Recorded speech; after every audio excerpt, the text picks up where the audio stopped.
तो आपको जो डार्क ब्राउन वाला जो पार्ट है मेरी आंख का वो मूव करते हुए दिखेगा। तब जैसे कि मेरे को मायोपी है, क्यों? क्योंकि मेरे को दूर की चीजें नजर नहीं आती। मैं बिना चश्मे के अपने हाथ को अच्छे से देख सकता हूं क्योंकि हाथ पास में है। मैंने उसे इतना देखा जितना देखा जा सकता था। मैंने उसे इतना देखा जितना देखा जा सकता था, लेकिन इन दो आंखों से आखिर कितना देखा जा सकता? भाई साहब गजब गजब गजब गजब। तो आज की इस वीडियो के अंदर हम इन्हीं आंखों की बात करेंगे क्योंकि चैप्टर का नाम है human I and the colourful world. जैसे कि आपको पता ही है, जो हमारी दुनिया है ये बहुत ही रंगीन है, जिसके अंदर बहुत सारे रंगीन रंगीन प्रकार के लोग रहते हैं। हम लोगों की बातें बाद में करेंगे, पहले हम इस रंगीन दुनिया की और हमारी प्यारी प्यारी आंखों की बात करेंगे, क्योंकि अगर आप नजरें बदलोगे तो नजरिया बदल जाएगा, यह सच्चाई है।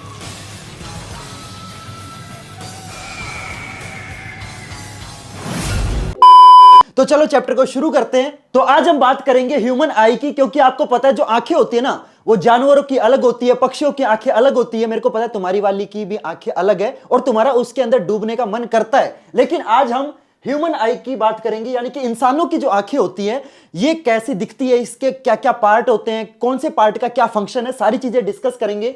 तो सबसे पहले देखो, जब अगर तुम मेरी आंखें देखोगे तो आपको आंख में ना दो पार्ट दिखेंगे, एक बीच में ब्लैक वाला पार्ट और उसके साइड में व्हाइट वाला पार्ट, ये दो पार्ट दिखते हैं। लेकिन अगर तुम मेरी आंखों के अंदर डूब जाओगे, बिल्कुल अंदर तक देखोगे ना, ध्यान से देखोगे, तो आपको मेरे ब्लैक वाले पार्ट के अंदर बीच में ना एक बिल्कुल छोटा सा ना ब्लैक कलर का छेद दिखेगा, उसके अंदर कुछ नहीं दिखेगा आपको। मैं बताता हूं, देखो अगर आप किसी के आंखों को देखोगे ना सामने से, तो आपको आंखें कुछ इस तरीके से दिखाई देती है, राइट। अब इन आंखों के बीच में यहां पे होता है ब्लैक कलर का पार्ट, ठीक है। अगर आप किसी की आंखों को बिल्कुल ध्यान से देखते हो, जैसे तुम अपनी वाली की आंखों को ध्यान से देखते हो, तो यहां पे बीच में ना छोटा सा और ब्लैक कलर का पार्ट होता है और ये पूरा ब्लैक होता है, ये पूरा कंप्लीटली ब्लैक होता है। इसके अंदर आप नहीं देख सकते, बस उसकी नजरों को देख सकते हो, लेकिन उसके अंदर बिल्कुल घुस नहीं सकते, ठीक है। ये जो पार्ट होता है ना, ये आपका कंप्लीटली ब्लैक होता है। अब देखो इसके साइड में ना कुछ लोगों की जो आंखों का कलर होता है वो थोड़ा सा ब्लू होता है। आपने गाना सुना ना हनी सिंह वाला, ब्लू आईज कर दी हिप्नोटाइज, है ना। तो कुछ लोगों का ये साइड वाला जो पार्ट है ये ब्लू होता है, कुछ लोगों का ब्लैक होता है, कुछ लोगों का ब्राउन होता है। अगर मेरी आंखों का देखोगे तो मेरी आंखों का जो पार्ट है वो डार्क ब्राउन है, ठीक है। ये साइड वाला जो पार्ट है ना, ये मेरी आंखों का डार्क ब्राउन है। तुम्हारी वाली का आंखों का कलर क्या है कमेंट करके बताना। एक लड़की थी, ठीक है, उसकी आंखों का जो कलर था वो कॉफी ब्राउन था। यस, ब्राउन की भी अलग अलग शेड होती है भाई, दुनिया में पता नहीं क्या क्या शेड चल रही है, कॉफी ब्राउन, सीड ब्राउन, पता नहीं क्या क्या ब्राउन चल रहा है, ठीक है। तो कुछ लोगों का ब्लू होता है, कुछ लोगों का ग्रीन भी होता है। यस, ग्रीन आइज भी होती हैं। एक लड़की देखी मैंने जीवन में जिसकी ग्रीन आइज थी, लेकिन ये बहुत रेयर होता है, ठीक है। कुछ लोगों का ब्राउन होता है, कुछ लोगों का डार्क ब्राउन होता है, कुछ लोगों का ब्लैक होता है। अगर मेरी बात करोगे तो मेरी आंखों का जो कलर है वो शायद डार्क ब्राउन है, मैंने जितना देखा ध्यान से। Clear everyone? तो जब किसी के आंखों को आप सामने से देखते हो ना, तो आपको इस तरीके की आंखें दिखती है। यस भैया, बिल्कुल दिखती हैं। लेकिन भैया फिर आंखें जब हमें इस तरीके की दिखती है सामने से, ये डायग्राम अलग है और ये डायग्राम अलग है, ऐसे कैसे हो गया? देखो, अगर आप किसी मरे हुए इंसान की आंख बाहर निकाल लोगे, ठीक है, वैसे नहीं निकालनी चाहिए, लेकिन मरे हुए इंसान की बात कर रहा हूं, अगर उसकी आंख बाहर निकालोगे तो जो आंख है वो ऐसी दिखती है, ठीक है। हमें जो पार्ट सामने से दिखता है ना, वो बस ये वाला पार्ट होता है, ठीक है। हमें जो सामने से दिखता है वो ये वाला पार्ट होता है, जो बाकी का बचा हुआ इतना पार्ट है ना, ये हमारे यहां पे स्कल में होता है, मतलब आंख के अंदर की तरफ होता है, जो हमें दिखता नहीं है। Clear everyone? अब देखो एक एक करके सारे पार्ट डिस्कस करेंगे। तो सबसे पहले आता है आपका कॉर्निया, यानी कि जो लाइट है वो सबसे पहले जब आपकी आंख के अंदर घुसती है तो वो सबसे पहले किससे टच होती है? कॉर्निया से, ठीक है। तो आंख की जो सबसे बाहर की जो लेयर है ना, इसको क्या बोलते हैं? कॉर्निया बोलते हैं। और ये लेयर जो होती है ये आपकी ट्रांसपेरेंट होती है। क्या होती है? ट्रांसपेरेंट। ऑब्वियस सी बात है, अगर ये ओपेक होगी तो लाइट तो अंदर जा ही नहीं पाएगी। ट्रांसपेरेंट चीजों के अंदर ही तो लाइट घुसेगी ना, जैसे कांच होता है, कांच के अंदर क्यों लाइट चली जाती है? क्योंकि कांच ट्रांसपेरेंट है, समझ रहे हो। तो ये जो कॉर्निया होता है ये आपका क्या होता है? ट्रांसपेरेंट होता है, ठीक है। कॉर्निया के बाद क्या होता है? ये जो पार्ट है, ये जो आपको पिंक कलर का दिख रहा है, इसको बोलते हैं एक्वस ह्यूमर। ये एक्वस ह्यूमर है ना, ये क्या होता है? जेली टाइप स्ट्रक्चर होता है, जेली टाइप चीज होती है, लिक्विड होता है बेसिकली, ठीक है। थोड़ा जेली टाइप होता है, ऐसा नहीं कि बिल्कुल लिक्विड, बिल्कुल पानी की तरह नहीं होता।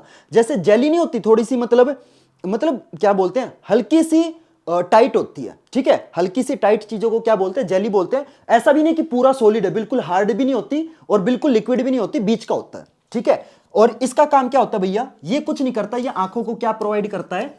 न्यूट्रिएंट्स प्रोवाइड करता है। क्या प्रोवाइड करता है? आंखों को न्यूट्रिएंट्स प्रोवाइड करता है। ठीक है, इसके बाद अब ध्यान से सुनना, यहां पे मैं जो चीज बताऊंगा बहुत ज्यादा इंपॉर्टेंट है। इसके बाद आता है आपका ये जो बीच का सर्कल दिख रहा है, ये बीच का जो छेद है, जो मैंने आपको बताया था, ये कंप्लीटली ये जो छेद है ये आपका ब्लैक कलर का होता है ना। मैंने आपको अभी बताया ना, ये जो बीच का छेद है एग्जैक्ट, ये बीच का छेद कंप्लीटली ब्लैक कलर का होता है। और इस छेद को क्या बोलते हैं? इस छेद को बोलते हैं प्यूपिल। क्या बोलते हैं? प्यूपिल। क्योंकि जो लाइट है ना, ऐसा नहीं कि इधर से भी घुसेगी, ऐसे नहीं होता। ठीक है, लाइट सिर्फ इस छेद से ही एंट्री मार सकती है। ठीक है, ऐसा नहीं कि यहां पे आएगी तो घुस जाएगी, ऐसा नहीं है। सिर्फ एक बीच में ये छोटा सा छेद होता है जो ब्लैक कलर का होता है, लाइट इसी में से घुसती है। Clear everyone? तो लाइट आंख के अंदर सबसे पहले कैसे घुसेगी? कॉर्निया के थ्रू घुसेगी। कॉर्निया के बाद एक्वस ह्यूमर में जाएगी। ऐसे देखो, कॉर्निया में आ गई, कॉर्निया के बाद एक्वस ह्यूमर में आ गई, और एक्वस ह्यूमर के बाद ये जो प्यूपिल वाला जो छेद है, इसके अंदर से जो लाइट है वो एंट्री करती है। Clear everyone? अब इस प्यूपिल के ऊपर यहां पे और यहां नीचे क्या चीज होती है? इसको बोलते हैं आइरिस। मैंने आपको जो अभी दिखाया ना, ये जो साइड वाला पार्ट है, इस साइड वाले पार्ट को जो ब्लू कलर का होता है, ब्राउन कलर का होता है, ये जो कलरफुल पार्ट है ना आंख का, इसे क्या बोलते हैं? आइरिस बोलते हैं। और ये जो ब्लैक कलर का बीच में छेद है ना, इसे क्या बोलते हैं?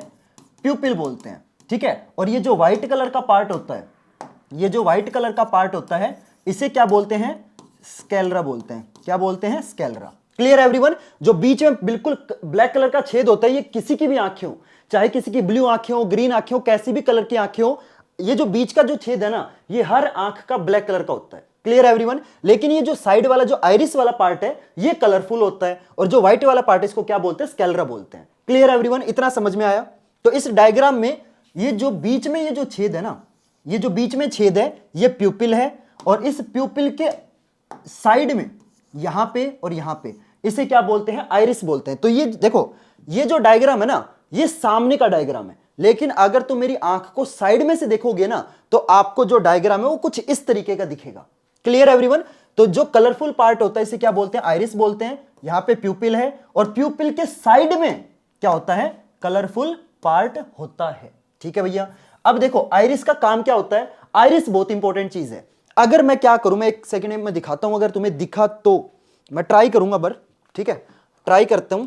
अगर ये चीज हो पाई ना तो मजा आ जाएगा भाई, तुम्हें ना मतलब बहुत अच्छे से समझ में आएगा। जैसे मैं क्या करता हूं, मैं अपनी आंख में ना फ्लैश लाइट मारता हूं। ठीक है, पता नहीं कैमरा फोकस कर पाएगा कि नहीं कर पाएगा। तुम्हें मेरी आंख दिख रही है? अभी देखो, मैंने अपनी ना आंखें बंद कर रखी है, तो है ना, मेरे आंखों के अंदर जो लाइट है वो नहीं जा रही है ना।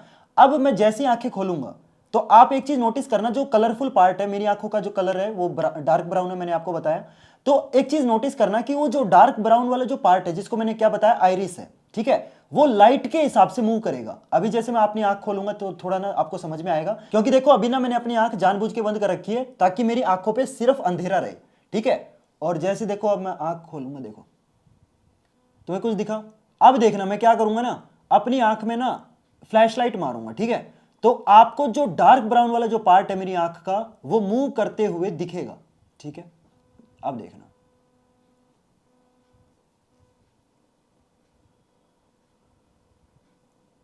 ठीक है, दिख रहा है? और अब जैसे ही मैं लाइट बंद कर दूंगा, अपनी आंख बंद कर देता हूं, मतलब कंप्लीटली मैंने क्या करा, अपनी आंखों में अंधेरा कर दिया। अब जब मैं ओपन करूंगा, देखना, मतलब अगर लाइट कम होगी और ज्यादा होगी, उसके हिसाब से जो आइरिस है वो क्या करेगा? मूव करेगा। तो ये जो बीच में ब्लैक कलर का छेद है ना, ये प्यूपिल है, और इसके साइड में जो पार्ट है, ये कलरफुल पार्ट, इसको क्या बोलते हैं? आइरिस बोलते हैं। अगर लाइट ज्यादा है तो क्या होगा? ये जो आइरिस है ना, ये इस छेद को और छोटा कर देगा। ठीक है, जो मैंने अभी आपको दिखाया कि अगर आंख में फ्लैशलाइट मारोगे ना, तो ये जो बीच वाला छेद है ये छोटा हो जाएगा। लेकिन जैसे ही अंधेरे में जाओगे, जहां पे लाइट बिल्कुल भी नहीं है, वहां पे ये आइरिस क्या करेगा? इस छेद को बड़ा कर देगा, ताकि ज्यादा से ज्यादा लाइट अंदर आए आंख के अंदर, और आप अंधेरे में भी अच्छे से देख पाओ। समझ रहे हो? तो आइरिस का काम क्या होता है? इस प्यूपिल यानी कि ये जो छेद है, इसको बड़ा छोटा करना। Clear everyone? ये चीज समझ में आई? अगर अंधेरा है, लाइट बिल्कुल नहीं है, तो आइरिस क्या करेगा? इस प्यूपिल को बड़ा कर देगा, खोल देगा।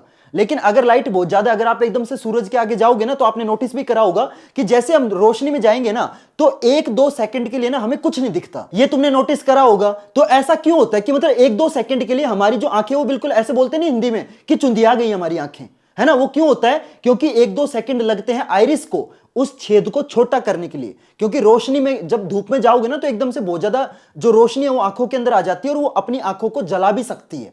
तो आइरिस क्या करता है, उस छेद को छोटा कर लेता है ताकि कम रोशनी अंदर आए और हम ज्यादा रोशनी में भी अच्छे से देख पाएं और हमारी आंखें ना जले। लेकिन जैसे आप मान लो एकदम से अंधेरे में चले जाओगे ना, तो आपने नोटिस करा होगा कि जब एकदम से आप रोशनी से अंधेरे में जाते हो, जब तुम मतलब बाहर से एकदम से घर के अंदर आते हो, तो तुमने नोटिस करा होगा 1-2 सेकंड के लिए ना हमारी आंखें देख नहीं पाती। ऐसा क्यों होता है? क्योंकि जैसे ही हम रोशनी से एकदम से अंधेरे में जाते हैं ना, तो हमारा जो प्यूपिल है वो बिल्कुल छोटा होता है, आइरिस ने छोटा कर रखा होता है ताकि कम रोशनी आए। लेकिन जैसे हम अंधेरे में जाएंगे तो वो प्यूपिल को बड़ा होने में 1-2 सेकंड का टाइम लगता है। तो अगर आप एकदम से रोशनी से अंधेरे में जाओगे तो भी आपको 1-2 सेकंड लगेंगे आइरिस को एडजस्ट करने में, लेकिन अगर आप एकदम से अंधेरे से रोशनी में जाओगे तब भी 1-2 सेकंड लगेंगे आइरिस को प्यूपिल को एडजस्ट करने में। क्लियर है एवरीवन? जो चीज तुम्हें याद रखनी है ना वो क्या है?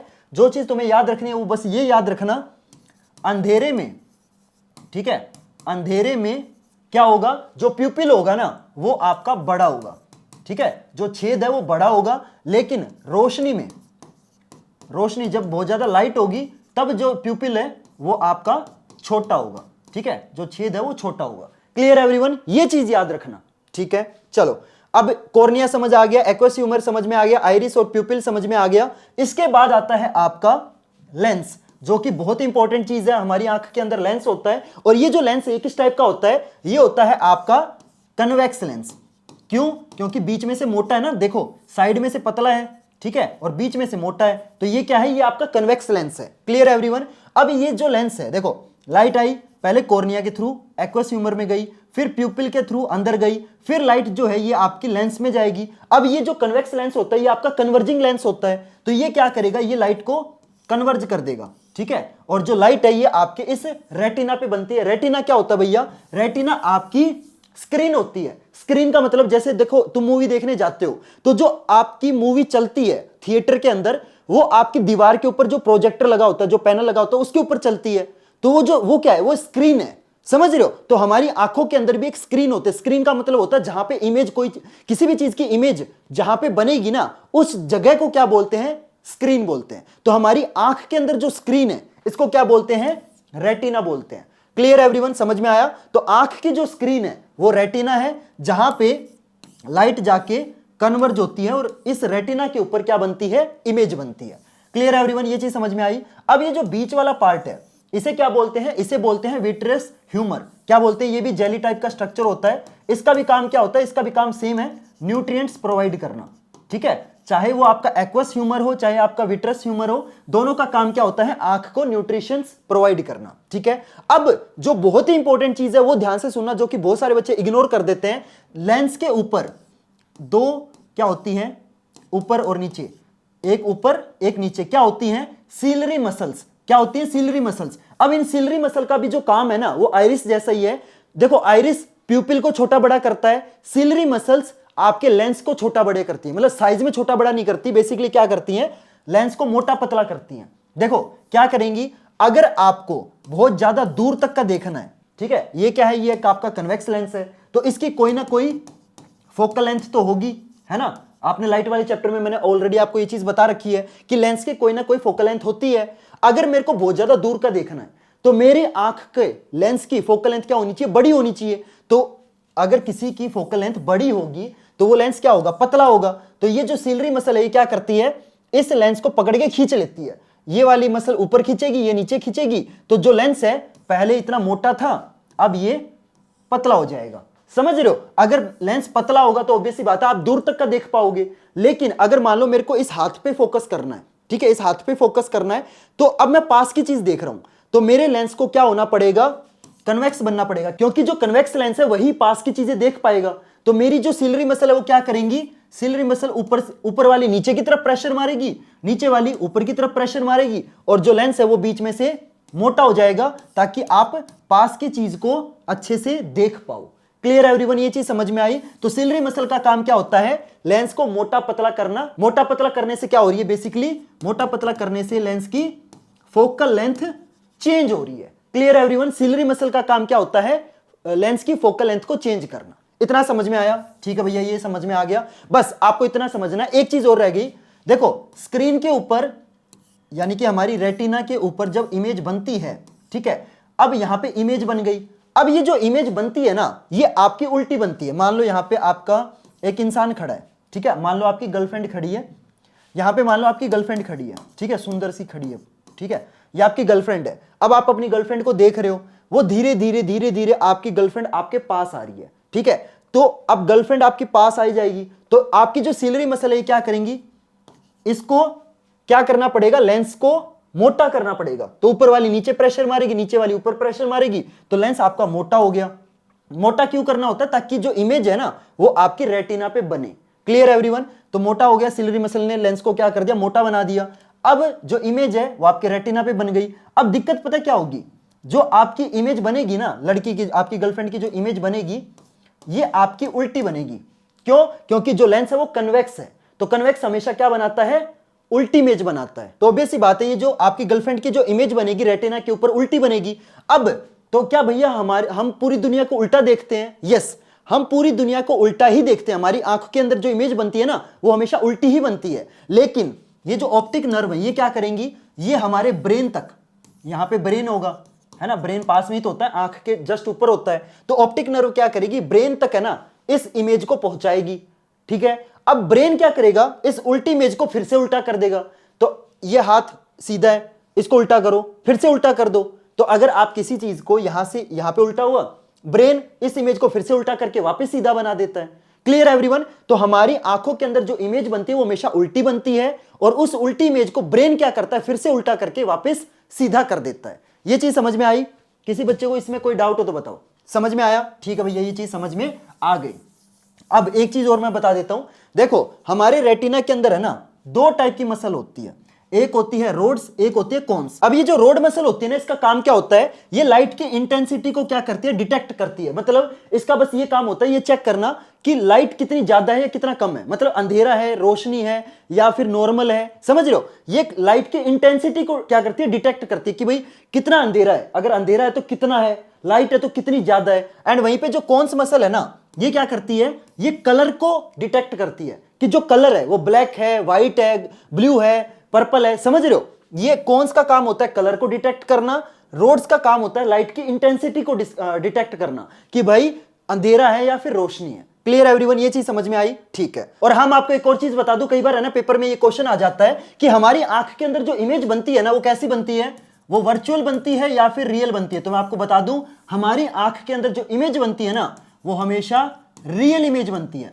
क्यों? क्योंकि यहां पे क्या है, यहां पे आपका कन्वेक्स लेंस है। Clear everyone? आंख के अंदर जो इमेज बनती है वो कैसी बनती है, रियल इमेज बनती है। Clear everyone? ये डायग्राम बहुत ज्यादा इंपॉर्टेंट है, इस डायग्राम को ड्रॉ करना बहुत ज्यादा चांसेस है कि तुम्हारे पेपर के अंदर आ सकता है। तो ये डायग्राम ड्रॉ करना सीख लो, किस पार्ट का क्या काम है ये तुम्हें पता होना चाहिए। अगर तुम स्क्रीनशॉट लेना चाहते हो तो ले सकते हो, मैंने हर पार्ट के ना किस किस पार्ट का क्या क्या काम है, कौन सा पार्ट कहां पे है, सारी चीजें मैंने यहां पे लिखी हुई है। तो अगर आपको स्क्रीनशॉट लेना है तो ले सकते हो। ले लिया स्क्रीनशॉट? चलो अब अगले पार्ट पे चलते हैं। अगला पार्ट जो कि बहुत ही ज्यादा इंपॉर्टेंट है, that is power of accommodation, जो कि मैं ऑलरेडी वैसे आपको एग्जांपल के थ्रू बता चुका हूं। लेकिन पावर ऑफ अकोमोडेशन की जो डेफिनेशन है ना, ये सबसे ज्यादा इंपॉर्टेंट है। पेपर के अंदर 2 नंबर की पक्का आएगी आएगी, लिख के ले लो, ठीक है। पावर ऑफ अकोमोडेशन की जो डेफिनेशन है जरूर याद कर लेना। क्या डेफिनेशन है भैया? The ability of the human eye to focus on objects at different distance by changing the shape of eye lens controlled bye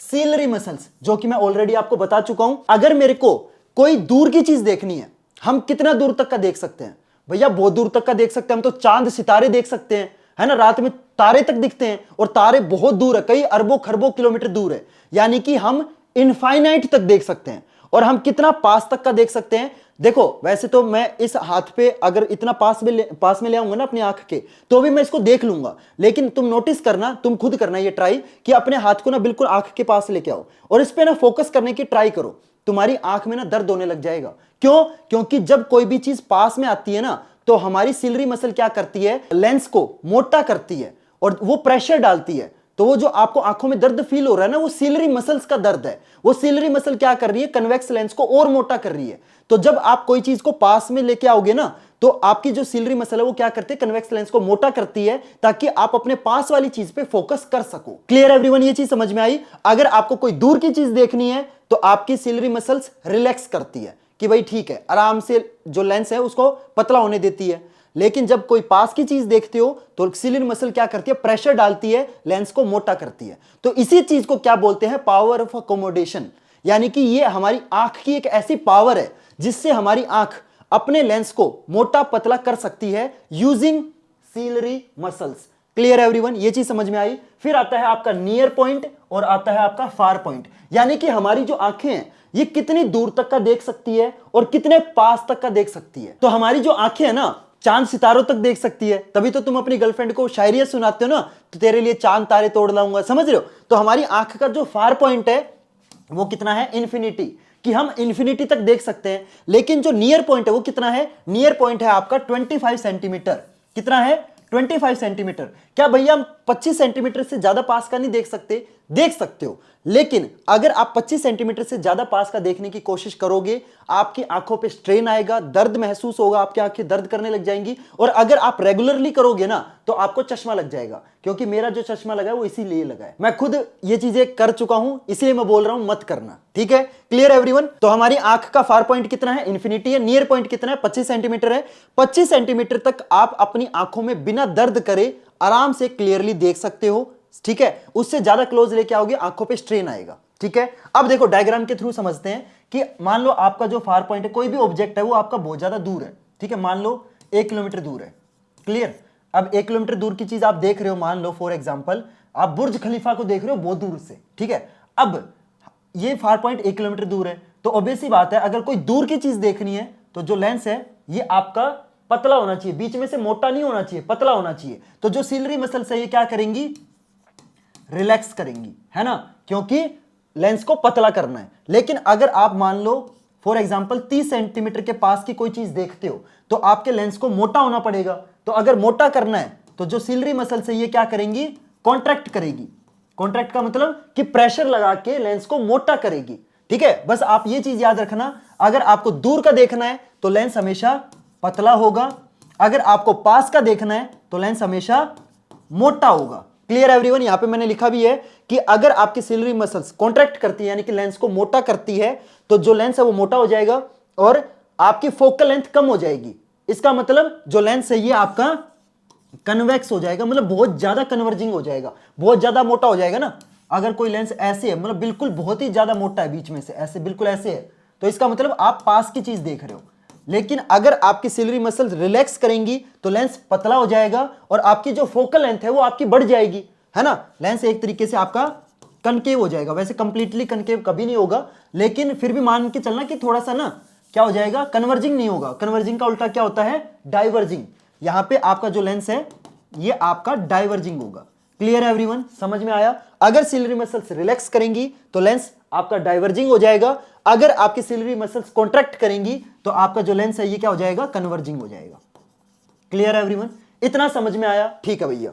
चलो अगले टॉपिक पे चलते हैं। अब ये जो टॉपिक है ना बहुत ज्यादा इंपॉर्टेंट है, ध्यान से सुनना। डिफेक्ट्स ऑफ विजन, यानी कि आपने देखा होगा कई लोगों की ना आंखों में प्रॉब्लम हो जाती है, जैसे मेरी आंखों में भी प्रॉब्लम है क्योंकि मेरे को चश्मा लगा हुआ है ना। क्यों, क्योंकि मैं बिना चश्मों के क्लियरली नहीं देख सकता, तो मेरे को चश्मा लगाना पड़ता है, ठीक है। अब किस इंसान को किस टाइप का चश्मा लगाना पड़ता है वो मैं तुम्हें बताता हूं। सबसे पहले आता है मायोपिया। मायोपिया उन लोगों को है जिनको दूर का अच्छे से नजर नहीं आता, जैसे कि मेरे को मायोपिया है। क्यों, क्योंकि मेरे को दूर की चीजें नजर नहीं आती, मैं बिना चश्मे के अपने हाथ को अच्छे से देख सकता हूं क्योंकि हाथ पास में है। लेकिन अगर मेरे को कोई बोलेगा ना कि भाई मतलब 100 मीटर दूर है ना, कोई फोन नंबर लिखा हुआ है किसी दुकान पे कहीं पे लिखा हुआ है पोस्टर वगैरह पे, तो देख के बता दे, मैं नहीं बता पाऊंगा। क्यों, क्योंकि मेरे को मायोपिया है, ठीक है। जिनको मायोपिया होता है ना उनको दूर की नजर उनकी कमजोर होती है। अब मायोपिया का ना एक और नाम है, दैट इज नियर साइटेडनेस। भैया आपको तो दूर का नहीं दिखता और बीमारी का नाम नियर साइटेडनेस है। यस, ये थोड़ा सा उल्टा लिखा होता हमेशा, लेकिन इसको ऐसे याद करना, अगर नियर साइटेडनेस लिखा हुआ है इसका मतलब इंसान को दूर का नहीं दिखता, लेकिन अगर फार साइटेडनेस लिखा हुआ इसका मतलब उस इंसान की पास की नजर कमजोर है, उसको पास का नहीं दिखता। Clear everyone. तो जिनको दूर का नहीं दिखता उनको क्या है, मायोपिया है, जिनको पास का नहीं दिखता उनको हाइपरमेट्रोपिया है। Clear everyone. अब देखो अगर किसी को मायोपिया है मतलब उसकी दूर की नजर कमजोर है, तो उसको कैसे ठीक करेंगे, उसको सिंपल सी एक चीज करो, उसको कनकेव लेंस का चश्मा पहना दो। यानी कि मेरा जो चश्मा है ये कनकेव है, अगर आप नोटिस करोगे ना तो मेरा जो चश्मा है ना वो बीच में से पतला है, ठीक है, बीच में से पतला है, मोटा नहीं है, क्योंकि जो कनकेव लेंस होते हैं वो बीच में से पतले होते हैं। कनकेव लेंस बेसिकली ऐसे होते हैं। लाइट वाले चैप्टर में यार पढ़ाया तो था मैंने, ऑलरेडी आपको पढ़ा चुका हूं मैं। तो मेरा जो चश्मा है ना वो कुछ इस टाइप का है। तो जिनकी दूर की नजर कमजोर होती है ना, उनके चश्मे का लेंस पतला होता है। लेकिन तुमने ना एक चीज नोटिस करी होगी, कई लोगों का जो चश्मा होता है ना वो बहुत ज्यादा मोटा मोटा होता है। उनको क्या होता है? हाइपरमेट्रोपिया, क्योंकि उनकी पास की नजर कमजोर होती है, उनको पास का नहीं दिखता। तो चश्मे को देख के आप पता लगा सकते हो कि भाई इसको दूर की नजर कमजोर है या इसकी पास की नजर कमजोर है। Clear everyone? ये चीज समझ में आई? तो जिसकी पास की नजर कमजोर है उसको कन्वेक्स लेंस लगाना पड़ता है। Clear everyone? ये चीज समझ में आई? अब देखो मैं ना आपको डायग्राम से बताता हूं, डायग्राम से आपको ना और भी बहुत ही अच्छे तरीके से समझ में आएगा। देखो ध्यान से देखना, अगर मान लो मेरी दूर की नजर कमजोर है, ठीक है, ये मेरा आंख का लेंस है और मेरी आंख का यहां पे क्या है? सिलरी मसल से ऊपर नीचे, ठीक है। अब मान लो एक बहुत ही सुंदर कन्या यहां पे खड़ी है जो कि मेरे से 1 किलोमीटर दूर खड़ी है, ठीक है, 1 किलोमीटर दूर खड़ी है। चुपचाप तू क्यों खड़ी है, ये फैसले की घड़ी है। चलो आगे चलते हैं। देखो ध्यान से, आगे नहीं, इसी लड़की पे फोकस करते हैं। तो देखो ये लड़की मेरे से बहुत दूर खड़ी है, पता नहीं क्यों दूर खड़ी है। तो ये लड़की को मैंने देखा और इतना देखा जितना देखा जा सकता था, पर 1 किलोमीटर से कितना ही देखा जा सकता था। अब ध्यान से देखना, अब ये जो लेंस है अब ये दूर खड़ी है, यानी कि सिलरी मसल्स क्या करेंगे? रिलैक्स, कि आराम से देखो, आराम से देखो गौरव भैया, हमारी सिलरी मसल्स रिलैक्स करनी है, आराम से देखो। लेकिन मेरी आंखों में क्या हो चुका है? मायोपिया।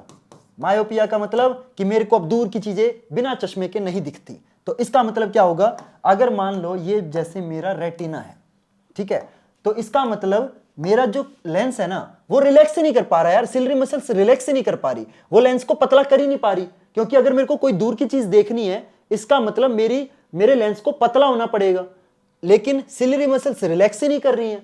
तो इसका मतलब क्या होगा कि जो इमेज है वो रेटिना पे ना बन के वो रेटिना से बेचारी पहले ही बन रही है, ठीक है। अब रेटिना पे कोई चीज नहीं बनेगी तो वो ब्लर दिखाई देगी, है ना। तो ये लड़की मेरे को ब्लर दिखाई देती है। लेकिन अगर मैं क्या करूं, अगर मैं अपनी आंखों के आगे ऐसे क्या लगा लूं? कनकेव लेंस लगा लेता हूं। अगर मैं अपनी आंखों के आगे एक काम करता हूं, मैं इसको सारा इरेज कर देता हूं। अगर मैं अपनी आंखों के आगे, अब देखना मैं क्या करूंगा, जैसे ये मान लो मेरी रेटिना है, अब मैं क्या करूंगा? अगर मैं अपनी आंखों के आगे क्या लगा लूं?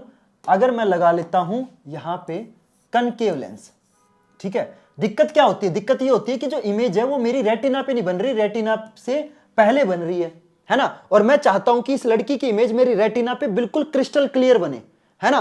क्योंकि पहली नजर का प्यार तभी होगा ना जब मैं उसको क्लियरली देख पाऊंगा। अगर मेरे को वो ब्लर दिखेगी तो प्यार भी ब्लर ही होगा, है ना। तो अब देखो, अब मैंने क्या करा, अपनी आंखों के आगे चश्मा कौन सा पहन लिया? कनकेव लेंस वाला। तो अब लाइट आई, लाइट आई, लड़की मेरे को दिखी। पहले लड़की मेरे को नहीं दिखी, मेरे चश्मे को दिखी। तो अब ये लेंस क्या करता है? ये थोड़ा सा लाइट को डाइवर्ज कर देता है, क्योंकि कनकेव लेंस का काम क्या होता है? डाइवर्ज करना, ठीक है। अब ये जब मेरे लेंस में जाएंगी ये लाइटें, तो अब ये पहले से डाइवर्ज होके आई हैं, तो अब इसको कन्वर्ज करेगा तो ये बिल्कुल रेटिना के ऊपर बनेगी। लेकिन अगर आप इस लेंस को हटा दोगे तो ये लाइट बिल्कुल सीधी जाएगी और ये पहले ही यहां पे कन्वर्ज हो जाएगी। क्लियर है एवरीवन? समझ में आया? तो ये जो कनकेव लेंस है ये क्या करता है? लाइट को डाइवर्ज कर देता है, क्योंकि मेरे जो सिलरी मसल्स है ना ये इस लेंस को रिलैक्स होने ही नहीं दे रही, ठीक है। जिसकी वजह से क्या होता है, जो लड़की की इमेज है वो पहले बन जाती है, रेटिना पे नहीं बनती, इसलिए मेरे को वो क्लियरली दिखाई नहीं देती। क्लियर है एवरीवन? तो जिस किसी को मायोपिया है वो लोग क्या करते हैं, वो अपना कनकेव लेंस वाला चश्मा लगा लेते हैं, जिससे क्या होता है जो लाइट है वो पहले ही ज्यादा डाइवर्ज हो जाती है और हमारी आंख का जो लेंस है वो रेटिना के ऊपर इमेज बना देता है। तो जिन लोगों को मायोपिया होता है ना, उनकी आंखों में जो इमेज बनती है वो हमेशा रेटिना से आगे बनती है, बिफोर रेटिना, ठीक है, हमेशा रेटिना से आगे बनती है। लेकिन अगर मान लो मैं एक और केस मान लेता हूं, अब है ना एक ऐसा इंसान ले लेते हैं जिसको क्या है, हाइपरमेट्रोपिया है, उसको पास की चीजें दिखाई नहीं देती, ठीक है, उसको पास की चीजें दिखाई नहीं देती। मान लो ये लड़की ने, इस लड़की को हमने क्या करा, उठा के पास ले आए, ठीक है, ले भाई लड़की बिल्कुल पास में आ गई, ठीक है भैया अब तो पास में आ गई, अब तो पहला पहला प्यार है, पहली पहली बार है। देखो अब ये लड़की पास में आ गई, तो अब मेरे को तो दिखेगा क्योंकि मेरी पास की नजर कमजोर नहीं है, ठीक है। लेकिन जिन लोगों की पास की नजर कमजोर है उनके साथ क्या होगा, आई लाइट ठीक है। अब कोई चीज पास की देखनी है तो सिलरी मसल क्या करेगी, लेंस को मोटा बनाएगी, ठीक है, लेंस को मोटा बनाने की कोशिश करेगी, लेंस ऐसे और मोटा हो जाएगा, ठीक है, लेंस को मोटा बनाएगी। तो अब देखना क्या होगा, दिक्कत क्या होती है ना, जिनके पास की नजर कमजोर होती है उनकी सिलरी मसल्स लेंस को मोटा बना ही नहीं पाती।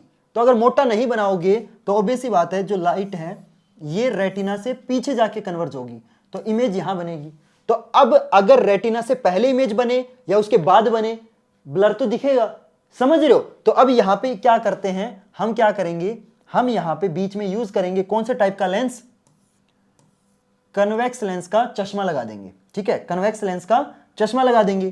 तो अब देखना लाइट आई, अब एक लेंस और आ गया तो इसने पहले से और कन्वर्ज कर दी, ठीक है। अब बीच में हमारा और लेंस है, ये और कन्वर्ज कर देगा, तो यहां पे जो इमेज है इस बार रेटिना के ऊपर बनेगी, समझ रहे हो। तो जिनके पास की नजर कमजोर है, पास की नजर कमजोर है तो क्या यूज करेंगे, कन्वेक्स लेंस। अगर दूर की नजर कमजोर है तो क्या यूज करेंगे, कनकेव लेंस। क्लियर एवरीवन, समझ में आया भैया। ये जो आंखों की नजरें कमजोर हो जाती है ये आखिर क्यों होती है, देखो मैं बताता हूं। अब देखो यहां पे इस बच्चे की क्या, कौन सी टाइप की नजर कमजोर है, पास की नजर कमजोर है, क्यों, क्योंकि हमने कन्वेक्स लेंस यूज करा है ना। अब ध्यान से समझना, देखो जब किसी की पास की नजर कमजोर होती है तो जो इमेज बनती है वो बिहाइंड रेटिना बनती है। क्या बनती है, बिहाइंड रेटिना, क्योंकि अगर हम इस लेंस को हटा देंगे, ठीक है, तो जो इमेज है वो पीछे बनेगी, बिहाइंड रेटिना बन रही है ना, समझ रहे हो मेरी बात। तो अगर इमेज बिहाइंड रेटिना बन रही है इसका मतलब क्या है, या तो इसके दो केस हो सकते हैं, क्या कि एक तो जो सिलरी मसल्स है ये कॉन्ट्रैक्ट नहीं कर पा रही, क्योंकि जिनकी पास की नजर कमजोर है पास में कोई चीज देखने के लिए हमारी सिलरी मसल्स को लेंस को कॉन्ट्रैक्ट करना पड़ेगा। तो अगर सिलरी मसल्स कॉन्ट्रैक्ट नहीं कर पा रही हैं तो इसका मतलब नजर तो पास की कमजोर हो जाएगी। अगर सिलरी मसल्स रिलैक्स नहीं कर पा रही इसका मतलब दूर की नजर कमजोर हो जाएगी, समझ रहे हो। जैसे मेरे को दूर का दिखाई नहीं देता मतलब मेरी सिलरी मसल्स रिलैक्स नहीं कर पाती हैं, और जिनको पास का नहीं दिखता उनकी सिलरी मसल्स कॉन्ट्रैक्ट नहीं कर पाती। क्लियर एवरीवन, एक तो ये केस हो सकता है। या फिर कई लोगों का क्या होता है ना, आंखों की जो साइज है चोट लगने की वजह से आंखों का जो साइज है ना वो भी चेंज हो जाता है, आंखों का साइज चेंज हो जाता है। यस, आंखों का साइज चेंज हो सकता है। जैसे देखो ये हमारा मान लो लेंस है और ये हमारा मान लो रेटिना है। अब देखो अगर इमेज, मैंने क्या बताया था कि अगर पास की नजर कमजोर है इसका मतलब इमेज बिहाइंड रेटिना, मतलब रेटिना के पीछे बन रही है, रेटिना के पीछे बन रही है। तो अब देखो मान लो किसी इंसान को चोट लग गई, अब इसका लेंस में ठीक है, लेंस ठीक है, इसकी सिलरी मसल सब सही काम कर रही है, लेकिन मान लो अगर इसकी पास की नजर कमजोर है तो मान लो जैसे इसकी इमेज रेटिना पे बन रही है, लेकिन मान लो इस इंसान को चोट लग जाए और इसका रेटिना यहां की बजाय मान लो यहां आ जाए, मतलब लेंस और सिलरी मसल सही काम कर रहे हैं, लेकिन अगर रेटिना मान लो चोट लगने की वजह से, झटका लगने की वजह से रेटिना आगे आ गया, तो अब भी तो देखो ना इमेज पीछे बन रही है, समझ रहे हो। अगर इमेज रेटिना के पीछे बनेगी चाहे कोई भी रीजन हो, चाहे चोट लगने की वजह से रेटिना आगे आ जाए या फिर जो सिलरी मसल्स है वो लेंस को कॉन्ट्रैक्ट ना कर पाए, समझ रहे हो, इन दोनों में से कोई भी केस होगा तो उस केस में क्या होता है, आपको हाइपरमेट्रोपिया हो जाएगा, यानी कि आपको पास का दिखना बंद हो जाएगा। एंड वहीं पे अगर मान लो चोट लगने की वजह से एक चीज ऐसे भी तो हो सकती है ना कि जो रेटिना है वो पीछे चली जाए। मैंने आपको क्या बताया, जब आपकी दूर की नजर कमजोर होती है, जब आपकी दूर की नजर कमजोर होती है तो उस केस में इमेज हमेशा रेटिना से आगे बनती है, इमेज हमेशा रेटिना से आगे बनती है। मान लो अब आगे बनने के दो कारण हो सकते हैं, या तो जो सिलरी मसल्स हैं वो रिलैक्स नहीं कर पा रही, क्योंकि आपको दूर का देखना है मतलब सिलरी मसल्स रिलैक्स करेंगी, तो अब सिलरी मसल्स रिलैक्स नहीं कर पा रही, इसका मतलब जो इमेज है वो रेटिना से आगे बन रही है। लेकिन मान लो अगर ऐसा हो जाए, क्या हो जाए भैया, मान लो ऐसा हो जाए कि लेंस तो ठीक काम कर रहा है, लेंस ठीक काम कर रहा है, उसकी सिलरी मसल्स भी ठीक काम कर रही है, लेकिन मान लो इस इंसान की चोट लग जाए और इसका जो रेटिना है ये पीछे शिफ्ट हो जाए, इसका जो रेटिना है वो पीछे शिफ्ट हो जाए, तब भी तो इमेज आगे बनेगी।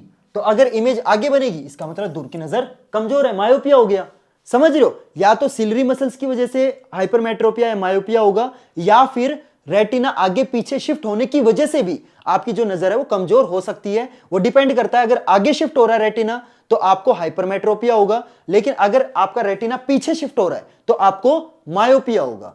क्लियर एवरीवन, ये चीज समझ में आई? मैं काम करता हूं, मैं चार्ट बना देता हूं।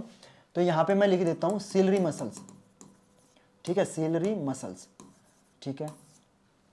मैं 2 कॉलम बनाता हूं, ये नोट कर लेना, ये तुम्हें ना कंफ्यूज हो जाओगे वरना, ठीक है।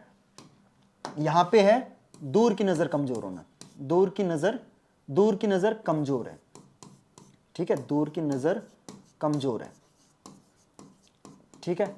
एक सेकंड यार, मेरी राइटिंग, एक काम करता हूं मैं इंग्लिश में लिख देता हूं। दूर की नजर वीक है, ठीक है। यहां पे है आपका पास की नजर वीक है, ठीक है। अब देखो, दूर की नजर कमजोर है, तुम मेरे को ना बोल के बताओ, दूर की नजर कमजोर है इसका मतलब क्या है? मायोपिया है, ठीक है। अब देखो बोलोगे ना तो याद हो जाएगा, ठीक है। पास की नजर कमजोर है इसका मतलब हाइपरमेट्रोपिया है। एचएम लिख दिया मैंने, शॉर्ट फॉर्म लिख दी, ठीक है। एचएम वो वाले कपड़े वाला ब्रांड मत समझ जाना, ठीक है। तो अब देखो, अगर मायोपिया यानी कि दूर की नजर कमजोर है तो सिलरी मसल्स क्या नहीं कर पाएगी? जल्दी बताओ, रिलैक्स नहीं कर पाएगी या कॉन्ट्रैक्ट नहीं कर पाएगी? बिल्कुल सही, रिलैक्स नहीं कर पा रही, रिलैक्स नहीं कर पा रही। अगर पास की नजर कमजोर है तो सिलरी मसल्स कॉन्ट्रैक्ट नहीं कर पा रही, ठीक है। क्रॉस लगा दिया मतलब नहीं कर पा रही, ठीक है। अब रेटिना, रेटिना से पहले काम करता हूं, इमेज लिखता हूं, इमेज, कि अगर किसी की दूर की नजर कमजोर है यानी कि मायोपिया है तो जो इमेज है वो रेटिना से आगे बनती है पीछे बनती है? जल्दी बताओ, बहुत इंपॉर्टेंट सवाल है। अगर किसी को मायोपिया है तो जो इमेज है वो रेटिना से आगे बन रही है या पीछे बन रही है? जल्दी से मेरे को कमेंट करके बताओ, मैं बताता हूं। देखो, अगर मायोपिया है इसका मतलब उसको दूर का नहीं दिख रहा है ना, और सिलरी मसल्स रिलैक्स नहीं कर पा रही, यानी कि सिलरी मसल्स अगर रिलैक्स, अच्छा यहां पे तो इमेज की बात कर रहे हैं, अगर सिलरी मसल मान लो रिलैक्स नहीं कर पाएंगी तो ऑब्वियस सी बात है जो इमेज है वो हमेशा कहां बनेगी? रेटिना के आगे बनेगी। तो यहां पे लिखोगे बिफोर रेटिना। क्या है? Before retina. अगर आपको मायोपिया है तो जो इमेज है वो हमेशा रेटिना के आगे बन रही है, और अगर आपको हाइपरमेट्रोपिया यानी कि अगर आपको पास का नहीं दिखता तो इमेज जो है वो आपकी बिहाइंड रेटिना बनेगी। क्या बनेगी? Behind retina. क्लियर एवरीवन, ये समझ में आया? ठीक है। अब मेरे को ये जल्दी से बताओ, करेक्शन बताओ कि अगर मान लो किसी की दूर की नजर कमजोर है तो उसको किस टाइप का चश्मा लगेगा? सबको पता है, मैंने बताया था, मेरे को मायोपिया है ना, मेरे को दूर का नहीं दिखता, तो मेरा जो चश्मा है वो बीच में से पतला है। मोटे चश्मे लगा रहा हूं क्या मैं? अंकल जी थोड़ी हूं, समझ रहे हो? तो मैंने मोटे चश्मे पतले चश्मे लगा रखे हैं, इसका मतलब पतला चश्मा किस टाइप का होता है? कनकेव लेंस, ठीक है। और अगर किसी पास की नजर कमजोर है इसका मतलब उसको कन्वेक्स लेंस लगाना पड़ेगा। Clear everyone? इसके अलावा कोई और चीज बच गई है तो बता दो। इसके अलावा रेटिना हो गया, बिफोर रेटिना, ठीक है, रिलैक्स कॉन्ट्रैक्ट हो गया। मेरे हिसाब से सारी चीजें हो गई, ठीक है। बस आपको ये चीज याद रखनी है, अगर तुम नोट डाउन करना चाहो तो नोट डाउन कर सकते हो। मैंने तो, मेरी राइटिंग तो थोड़ी सी गंदी सी है, प्लीज माइंड मत करना, पर चीज समझ में आ रही है कि नहीं आ रही? समझ में आ रही है तो कमेंट करो यार कि भैया आप अच्छा पढ़ाते हो, सपोर्ट करो ताकि बाकी बच्चों को पता चले कि गौरव भैया अच्छा पढ़ाते हैं, ठीक है। और लाइक क्यों नहीं कर रहे हो? मैं देख रहा हूं पिछली वीडियो पे इतनी जान लगाई मैंने, तुमने लाइक नहीं करा, पता कितना बुरा लगा मेरे को। मैं तुम्हारे लिए, मैंने अपने गमले का एक फूल तोड़ दिया था रिप्रोडक्शन का, वो फ्लावर वाला पार्ट समझाने के लिए।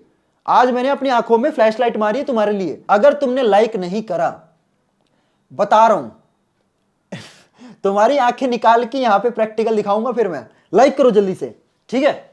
चलो, ये समझ में आ गया? हाँ भैया बिल्कुल समझ में आ गया, आपने अच्छे से बता दिया हमें।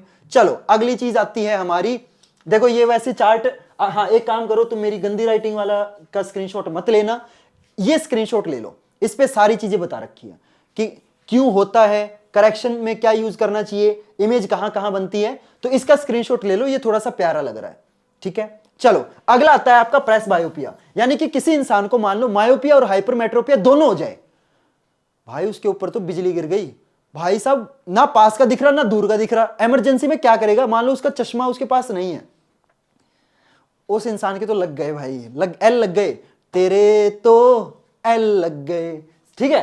अरे ऐसे मजाक नहीं उड़ाना चाहिए किसी का, ठीक है, मैं जस्ट फन के लिए हम कर रहे हैं। अगर तुम्हारे जान पहचान में कोई ऐसा इंसान हो जिसके साथ ऐसी इस टाइप की कोई चीज हो जाए, उसका मजाक नहीं बनाना। हमारा मजाक क्लास तक रहना चाहिए, ठीक है, समझने के लिए मजाक कर रहा हूं मैं, किसी का मजाक उड़ा नहीं रहा। Clear everyone? तो प्रेस बायोपिया बेसिकली क्या होता है, एक ऐसी बीमारी जिसके अंदर मायोपिया और हाइपरमेट्रोपिया दोनों हो जाए, यानी कि किसी इंसान को ना पास का दिख रहा है ना दूर का दिख रहा है। तो अब भैया इसको ठीक कैसे करते हैं, इनके ना थोड़े से स्पेशल टाइप के चश्मे आते हैं, ऐसे चश्मे जिसके अंदर आधा पार्ट कनकेव होता है, आधा पार्ट कन्वेक्स होता है। देखो मैं बताता हूं, उनके जो चश्मे का ऐसा होता है ना, चश्मा ऐसा होता है, चश्मा है ना, तो उनका चश्मे में क्या होता है ना, ये चीज है ना, मेरे फादर भी यूज करते हैं, ठीक है, इसलिए मैं कहता हूं मजाक नहीं उड़ाना चाहिए मेरे फादर। अब और ये जो बीमारी है ना, ये प्रेस बायोपिया वाली, कि किसी को पास का भी नहीं दिख रहा दूर का भी नहीं दिख रहा, ये जनरली ओल्ड एज में होती है, ठीक है। यंग एज में ज्यादातर लोगों को मायोपिया होता है। अगर तुम नोटिस भी करोगे, तुम्हारी जान पहचान में बहुत सारे दोस्त होंगे जिनके ना चश्मा लगा होगा, तो नोटिस करना कि ज्यादातर लोगों का जो चश्मा होता है वो पतला होता है, यानी कि उनको ज्यादातर लोगों को मायोपिया है। और कुछ ही बच्चे ऐसे होते हैं जो बचपन में ही बहुत ज्यादा फोन वगैरह चलाने लग जाते हैं, तो उनको ना बचपन से ही हाइपरमेट्रोपिया हो जाता है। जिन लोगों के चश्मे मोटे होते हैं ना, उनके बचपन में लगते हैं, लेकिन जब टीन एज में, जैसे मेरे को चश्मा लगा था 10वीं क्लास में, मैं पढ़ता बहुत था, तो जिनको यंग एज में चश्मे लगते हैं जनरली उनको मायोपिया होता है। जिनको बचपन से चश्मे लग जाते हैं जनरली उनको हाइपरमेट्रोपिया होता है, और जिनको मतलब बुढ़ापे में चश्मे लगते हैं उनको जनरली प्रेस बायोपिया होता है। Clear everyone? ठीक है, अब देखो इनके चश्मे किस टाइप के होते हैं। जो ऊपर वाला पार्ट होगा ना, ऊपर वाला पार्ट आपका कनकेव होता है, क्योंकि कनकेव कब यूज करना होता है, जब हमें दूर का देखना है। और जो नीचे वाला पार्ट है ये जो नीचे वाला पार्ट है ये कन्वेक्स होता है। क्यों? क्योंकि जब उनको मान लो अखबार पढ़ना है, फोन चलाना है, तो वो चीजें तो पास में है ना, समझ रहे हो, तो वो तो ऐसे करके देखते हैं। तो नीचे वाला पार्ट कन्वेक्स होता है, ऊपर वाला पार्ट कनकेव होता है। Clear everyone? ये किन की बात कर रहे हैं, जिनको प्रेस बायोपिया है, ठीक है, जिनको प्रेस बायोपिया है उनका चश्मा आधा कनकेव होता है, आधा कन्वेक्स होता है, ऊपर वाला पार्ट कनकेव होता है, नीचे वाला पार्ट कन्वेक्स होता है। Clear everyone? ये चीज समझ में आई? इसके बाद अगला आता है एस्टिमेटिज्म। ये जो मतलब बीमारी है ना, ये उतनी इंपॉर्टेंट नहीं है, पेपर के अंदर नहीं पूछी जाती, फिर भी मैं आपको बता देता हूं। ये एक ऐसी बीमारी है जहां पे लोग हॉरिजॉन्टल लाइन और वर्टिकल, उल्टा लिख दिया, वर्टिकल इनको बोलते हैं, ये वर्टिकल लाइन होती है, ये हॉरिजॉन्टल लाइन होती है। ये एक ऐसी बीमारी है जहां पे लोगों को है ना हॉरिजॉन्टल और वर्टिकल लाइन में डिफरेंस पता नहीं चलता। मान लो कहीं पे मतलब वो दीवार को देख रहे हैं, और दीवार पे मान लो एक ऐसी लाइन लिखी, एक ऐसी लाइन ड्रॉ कर रखी है, और वहीं पे एक ऐसी लाइन भी है, तो वो ना तो इस वर्टिकल लाइन पे फोकस कर पाएंगे और ना वो इस हॉरिजॉन्टल लाइन पे फोकस कर पाते। तो जिन लोगों को वर्टिकल और हॉरिजॉन्टल लाइनों पे फोकस करने में प्रॉब्लम होती है, उनको क्या बीमारी होती है, एस्टिग्मेटिज्म। ठीक है, थोड़ा बोलने में अजीब सा लगता है। तो ये बीमारी ठीक करने के लिए कौन से टाइप के चश्मे आते हैं, सिलेंड्रिकल लेंस होते हैं, यानी कि इनके जो चश्मे होंगे ना वो थोड़े से सिलेंड्रिकल टाइप के चश्मे होते हैं। लेकिन ये जो बीमारी है ना बहुत ही रेयर है, मतलब 1 लाख में से 1 इंसान को ऐसी बीमारी होती है। Clear everyone? और ये जो सिलेंड्रिकल लेंस है ना, इसका डायग्राम वगैरह पेपर में नहीं आएगा, तो तुम्हें याद करने की जरूरत नहीं है। बस ये याद रखना कि इस बीमारी में होता क्या है, इस बीमारी में बेसिकली लोग वर्टिकल और हॉरिजॉन्टल लाइनों पे फोकस नहीं कर पाते। Clear everyone? और मैं तुम्हें एक चीज और बता दूं, अगर तुम्हें ये सारे नोट्स चाहिए, ठीक है, ये पूरी पीपीटी चाहिए, तो मेरे को कमेंट कर देना। अगर ज्यादा बच्चों की डिमांड आएगी ना, तो ये पूरी पीपीटी मैं आपको कंप्लीटली फ्री में डिस्क्रिप्शन बॉक्स में प्रोवाइड कर दूंगा। ठीक है, तो आपको ना बार बार स्क्रीनशॉट लेने की भी जरूरत नहीं है, बाकी आपकी मर्जी है। Clear everyone? चलो अगले टॉपिक पे चलते हैं। अगला टॉपिक आता है आपका करेक्शन ऑफ डिफेक्ट्स वाला टॉपिक, जिसमें से मैक्सिमम चीजें ऑलरेडी मैं आपको बता चुका हूं, फिर से बता देता हूं कि अगर आपको मायोपिया यानी कि अगर आपको दूर का नहीं दिखता तो आपको कनकेव लेंस यूज करना है। अगर आपको हाइपरमेट्रोपिया यानी कि अगर आपको पास का नहीं दिखता तो आपको कन्वेक्स लेंस यूज करना है। अब मैं आपको जो अगली चीज बताऊंगा ना वो बहुत ज्यादा इंपॉर्टेंट है, ध्यान से सुनना। That is cataract. Cataract basically क्या होता है, कैटरेक्ट को हिंदी में क्या बोलते हैं, मोतिया बिंद। आपने ना बहुत सारे मतलब जो आंटी वगैरह होती है ना, उनको ये बोलते हुए सुना होगा, दादी वगैरह को या नानी वगैरह को बोलते हुए सुना होगा कि मेरे को ना मोतियाबिंद हो गया है, मेरे को ना आंखों का ऑपरेशन करवाना पड़ेगा। तो कैटरेक्ट बेसिकली मोतियाबिंद को ही बोलते हैं। हिंदी में मोतियाबिंद बोल लो, इंग्लिश में कैटरेक्ट बोल दो। ठीक है, ये एक ऐसी बीमारी है जिसके अंदर क्या होता है, जो आपका आंख का कॉर्निया है ना, उसके ऊपर प्रोटीन आपका ना जमने लग जाता है, जिसकी वजह से क्या होता है, जो आपका कॉर्निया है वो आपका ना व्हाइटिश होने लग जाता है, क्योंकि जो प्रोटीन होता है वो व्हाइट कलर का होता है। तो ये जो प्रोटीन है ये आपके कॉर्निया के ऊपर जमने लग जाएगा। मैं आपको देखो डायग्राम के थ्रू बताता हूं। जैसे ये आपका डायग्राम है, अब देखो यहां पे ये जो ट्रांसपेरेंट पार्ट होता है इसको क्या बोलते हैं, कॉर्निया बोलते हैं। तो इस कॉर्निया के ऊपर ऐसे ना व्हाइट कलर का प्रोटीन ऐसे जमने लग जाता है, जिसकी वजह से क्या होगा कि जो आपका आंख का जो कलर है ना, जो कॉर्निया है वो थोड़ा सा व्हाइटिश हो जाएगा, जिसकी वजह से आपको ना सही से दिखेगा नहीं। मतलब आपको ना सारी चीजें ना ब्लरी ब्लरी व्हाइटिश व्हाइटिश दिखने लग जाएगी। क्या हुआ, छोड़ो छोड़ो, पता नहीं क्या हुआ, छोड़ो। हाँ, तो मैं क्या कह रहा था, कॉर्निया ना आपका थोड़ा सा व्हाइटिश हो जाता है प्रोटीन जमने की वजह से, जिसकी वजह से आपको ना व्हाइटिश दिखने लग जाएगा, ब्लरी ब्लरी दिखने लग जाएगा। और इसको हिंदी में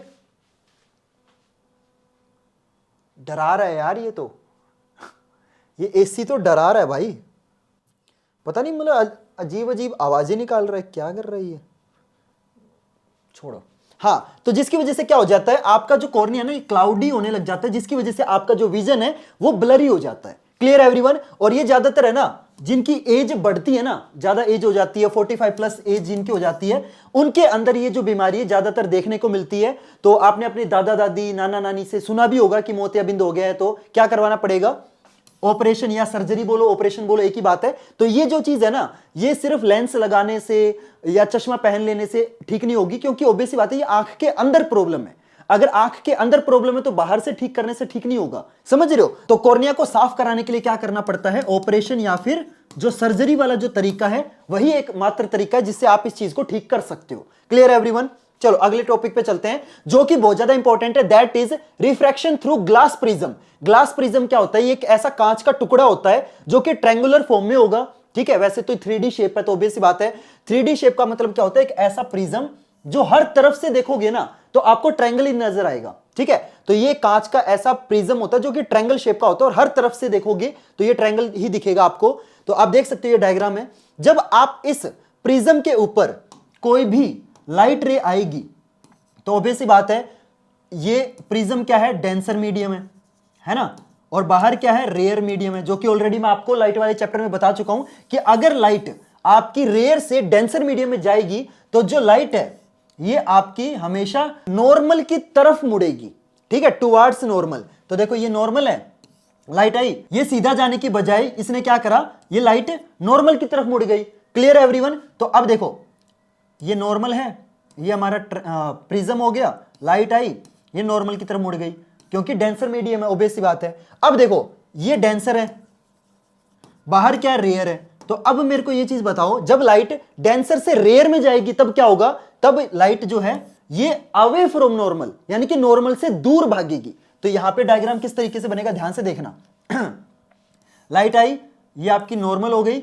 अब देखो ये सीधी भी जा सकती थी लेकिन ये नॉर्मल से दूर भागेगी तो यानी कि ये इधर जाएगी। ये चीज समझ में आई। तो जो डायग्राम है ना, ये डायग्राम बहुत ज्यादा इंपॉर्टेंट है, ध्यान से इसको पढ़ो। देखो ये हो गया आपका एंगल ऑफ इंसिडेंस, ठीक है, ये हो गया आपका एंगल ऑफ रिफ्रैक्शन, है ना। फिर यहां पे ये एंगल क्या हो जाएगा, देखो ये नॉर्मल है, ये लाइट इधर से आई, तो अब मेरे को जल्दी से बताओ नॉर्मल और इंसिडेंट रे के बीच में जो एंगल होता है वो फिर से एंगल ऑफ इंसिडेंस हो जाएगा, और ये जो बाहर जो निकलेगा ये एंगल क्या होगा, एंगल ऑफ इमरजेंस या फिर एमरजेंट एंगल बोल सकते हो, ठीक है, एक ही बात है। अब इसके अंदर दो एंगल बहुत ज्यादा इंपॉर्टेंट है, ध्यान से सुनना।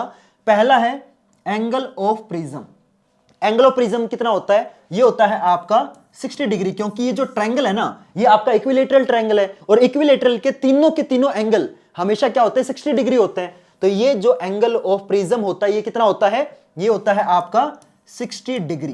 Clear everyone. एक एंगल ये बहुत इंपॉर्टेंट है। दूसरा एंगल क्या है, देखो अगर मैं यहां से प्रिज्म हटा दूं, अगर यहां पे प्रिज्म नहीं होता तो ये जो लाइट रे ये तो सीधी निकल जाती, लेकिन प्रिज्म रखने पर ये लाइट इतनी मुड़ गई।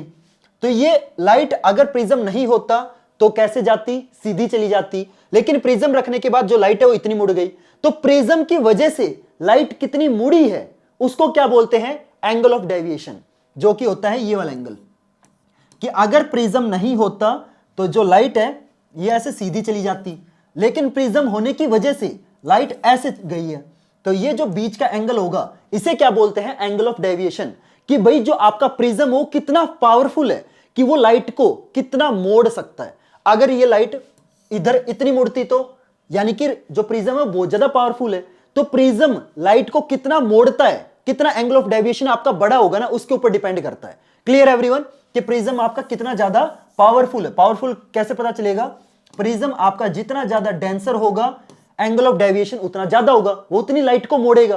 तो जितना ज्यादा डेंसर प्रिज्म होगा उतना ज्यादा एक तरीके से प्रिज्म पावरफुल है। इसके बाद जो अगला टॉपिक आता है ना, जो कि बहुत ज्यादा इंपॉर्टेंट टॉपिक है, ध्यान से सुनना, that is dispersion of white light. देखो जो लाइट होती है ना, वो आपकी सिंपल व्हाइट कलर की नहीं होती। उस व्हाइट कलर के अंदर 7 कलर होते हैं, और उन टोटल 7 कलर को क्या बोलते हैं? स्पेक्ट्रम। भैया वो 7 कलर कौन कौन से होते हैं? देखो 7 कलर को याद करने का सिंपल सा ट्रिक बताता हूं। विबग्योर, क्या वर्ड याद करना है? विबग्योर। और जब भी ये वर्ड लिखो ना, तो ऊपर से नीचे नहीं लिखना, ठीक है, हमेशा नीचे से ऊपर लिखना है। विब, VIBGYOR, विबग्योर। वी का मतलब क्या होता है? वॉयलेट। आई का मतलब इंडिगो। बी का मतलब ब्लू। बी का मतलब blue, green, yellow, orange, red. ठीक है, ये 7 कलर को अगर आप मिक्स कर दोगे तो क्या बनता है? व्हाइट कलर बनता है। और जो लाइट बनेगी, अगर 7 कलर की लाइट को मिक्स करोगे तो व्हाइट लाइट बन जाएगी। इन 7 कलर को क्या बोलते हैं? स्पेक्ट्रम बोलते हैं, मतलब बैंड ऑफ 7 कलर। जब आपकी ये 7 कलर अगर एक साथ रख दिए जाए ना, तो उस सभी कलर को टोटल एक साथ क्या बोलेंगे? स्पेक्ट्रम बोलेंगे। Clear everyone? अगर आप उन 7 कलर को मिक्स कर दोगे तो क्या बन जाएगी? व्हाइट लाइट बन जाएगी। अगर आप व्हाइट लाइट को इन 7 कलर में तोड़ दोगे, मतलब उस व्हाइट कलर के अंदर से 7 कलर निकाल दोगे ना, सेपरेट कर दोगे, तो उसको क्या बोलते हैं? डिस्पर्जन। यानी कि जब आपकी व्हाइट लाइट 7 कलर के अंदर टूट जाए, उसे क्या बोलते हैं? Dispersion of white light. क्यों? क्योंकि व्हाइट लाइट ही तो आपकी टूटी है ना। समझ रहे हो मेरी बात? अब देखो व्हाइट लाइट को अगर आप 7 कलर में तोड़ना चाहते हो तो इसको कैसे तोड़ते हैं? सिंपल, आपको क्या करना है? आपको एक प्रिज्म लेना है। क्या लेना है? एक प्रिज्म लेना है, और इस प्रिज्म के अंदर से आपको एक व्हाइट लाइट पास करानी है। ठीक है, ये व्हाइट लाइट आपकी कोई भी हो सकती है, सनलाइट भी हो सकती है, ठीक है, कोई भी हो सकती है। Clear everyone? तो ये व्हाइट लाइट है, ये प्रिज्म है। अब देखो ये कलर क्यों अलग होते हैं, इसके पीछे का रीजन समझो। क्योंकि हर कलर की वेवलेंथ अलग अलग होती है। ठीक है, वॉयलेट कलर की वेवलेंथ सबसे कम होती है, रेड कलर की वेवलेंथ सबसे ज्यादा होती है। ठीक है, ये रीजन है। क्योंकि हर कलर की वेवलेंथ अलग अलग होती है, इसलिए हर कलर अलग अलग एंगल पे डेविएट होता है। यानी कि जब व्हाइट लाइट आपके पास होगी तो रेड कलर हमेशा ऊपर रहेगा, जो आपका वॉयलेट कलर है, क्योंकि विबग्योर वी से शुरू होता है ना और आर पे एंड होता है, तो सबसे कम वेवलेंथ वी की यानी कि वॉयलेट की है, सबसे ज्यादा वेवलेंथ आपकी रेड की है। जो सबसे ऊपर लिखा होगा उसकी वेवलेंथ सबसे ज्यादा होगी, जो सबसे नीचे लिखा होगा उसकी वेवलेंथ सबसे कम होगी। ऐसे याद कर लो। लेकिन ये याद जरूर रखना, विबग्योर जब भी लिखो हमेशा नीचे से ऊपर लिखना है। ठीक है, जो सबसे ऊपर लिखा हुआ है आर यानी कि रेड, उसकी वेवलेंथ सबसे ज्यादा, जो सबसे नीचे लिखा हुआ उसकी वेवलेंथ सबसे कम। अब देखो जो रेड कलर है वो हमेशा ऊपर रहेगा, जो वॉयलेट कलर है, ठीक है, वॉयलेट कलर निकालूं क्या इसमें से मैं? चलो एक काम करता हूं, वॉयलेट कलर निकालता हूं। ये हमारा वॉयलेट कलर ऐसा होता है। ठीक है, तो वॉयलेट कलर नीचे आएगा। Clear everyone? अब देखो फिर से डेविएशन होगा।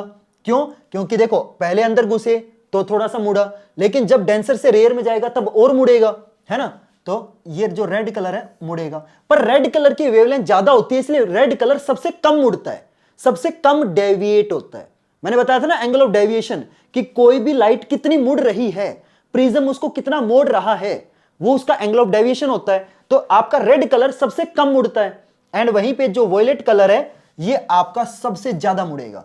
ठीक है, तो अगर आप दोनों का एंगल ऑफ डेविएशन निकालोगे ना तो अलग अलग आएगा।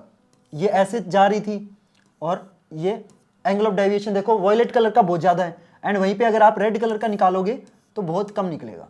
Clear everyone? यानी कि रेड कलर सबसे कम डेविएट होता है। क्यों? क्योंकि रेड कलर की वेवलेंथ सबसे ज्यादा है। तो अगर वेवलेंथ ज्यादा होगी तो डेविएशन, एंगल ऑफ डेविएशन कम होगा। ये एक दूसरे के इनवर्सली प्रोपोर्शनल है। अगर वेवलेंथ ज्यादा डेविएशन कम, अगर वेवलेंथ कम तो डेविएशन ज्यादा। Clear everyone? ये चीज समझ में आई? तो वॉयलेट कलर की डेविएशन सबसे ज्यादा होती है क्योंकि वॉयलेट कलर की वेवलेंथ सबसे कम होती है। Clear everyone? तो अगर आपको एक व्हाइट लाइट को 7 कलर में तोड़ना है, सिंपल क्या करना है, बीच में आपको एक प्रिज्म रख देना है। क्लियर? तो इससे क्या हो जाएगा, व्हाइट लाइट आपकी 7 कलर्स में डिस्पर्स हो जाएगी। क्या हो जाएगी? डिस्पर्स हो जाएगी। और इसी को क्या बोलते हैं? Dispersion of white light into 7 band of colour. और इन सातों कलर को क्या बोलते हैं? स्पेक्ट्रम। ठीक है, और ये जब सातों कलर मिलते हैं तो क्या बनता है? रेनबो, है ना? आपने रेनबो देखा होगा ना, तो रेनबो के अंदर ये सातों कलर ही तो होते हैं। Clear everyone? ये चीज समझ में आई? ठीक है, तो आपको डिस्पर्जन ऑफ व्हाइट लाइट समझ में आ गया। ठीक है, अब देखो न्यूटन ने क्या करा, न्यूटन ने ना फिर से एक एक्सपेरिमेंट कर दिया। भाई साहब मान ही नहीं रहा है भाई न्यूटन, मतलब सिर पे सेब गिर गया, सब गिर गया। उस दिन भगवान करते कुछ और गिर जाता। चलो मजाक कर रहा हूं, नहीं यार, न्यूटन बहुत ही बड़े साइंटिस्ट थे। अगर वो नहीं होते, वो अगर अपना दिमाग नहीं चलाते, तो शायद ये कैमरा नहीं होता, तुम्हारे हाथ में जो फोन लैपटॉप है वो नहीं होता। समझ रहे हो? तो बहुत बड़े साइंटिस्ट थे। हमारी आपस में हंसी मजाक की बात अलग है, लेकिन समझ रहे हो ना, साइंटिस्ट का हमारी लाइफ के अंदर बहुत ही बड़ा रोल होता है। अगर तुम बीमार हो जाओगे, दवाई भी तो साइंटिस्ट नहीं बनाई है ना, तो हमें साइंटिस्ट की बहुत रिस्पेक्ट करनी चाहिए। एक टाइम था जब मैं 6th क्लास में था, तो मैं भी साइंटिस्ट बनना चाह रहा था। तो कोई बात नहीं, लाइफ कहां से कहां ले जाए कुछ पता नहीं होता। तुमने भी अभी भी सोचा होगा कि यार मैं तो कुछ ये करूंगा लाइफ के अंदर, बट जब तुम बड़े हो जाओगे ना, तो हो सकता है कि तुमने अभी जो सोचा हो ना, वो तुम ना कर रहे हो बाद में, क्योंकि इंसान के जो इंटरेस्ट है ना वो चेंज हो जाते हैं। हो सकता है 2 साल पहले आप सोचते हो कि मैं कुछ और बनूंगा, 2 साल बाद आपका माइंड सेट चेंज हो गया, हो सकता है 2 साल बाद फिर से चेंज हो जाए। तो इंसान का ना माइंड सेट चेंज होता रहता है, इतना लोड लेने वाली जरूरत नहीं है। गो विद द फ्लो, जो मन करे वो करो। मैं तो हर बच्चे को यही बोलता हूं। ठीक है, तो देखो न्यूटन भाई साहब ने क्या करा, न्यूटन भाई साहब को पता चला कि अगर मैं एक प्रिज्म यूज करता हूं, तो ये प्रिज्म भाई साहब क्या करते हैं, 7 कलर में व्हाइट लाइट को तोड़ देते हैं, है ना? व्हाइट लाइट को 7 कलर में तोड़ देते हैं। तो हमारे न्यूटन जी ने क्या करा, व्हाइट लाइट को यहां पे 7 कलर में टूटता हुआ तो देख लिया कि भाई यहां पे रेड कलर, फिर ये रेड कलर डेविएट हो गया, फिर नीचे आया अपना वॉयलेट कलर, ये इधर डेविएट हो गया, और बीच में आपके जो बाकी के कलर बचे हुए हैं वो आ गए। ठीक है, मैंने बस ऊपर और नीचे वाले कलर रखे हैं। तो अब देखो न्यूटन भाई साहब ने क्या करा, न्यूटन जी ने इसके सामने, इसी प्रिज्म के सामने एक और प्रिज्म रख दिया, लेकिन वो रख दिया इन्होंने उल्टा।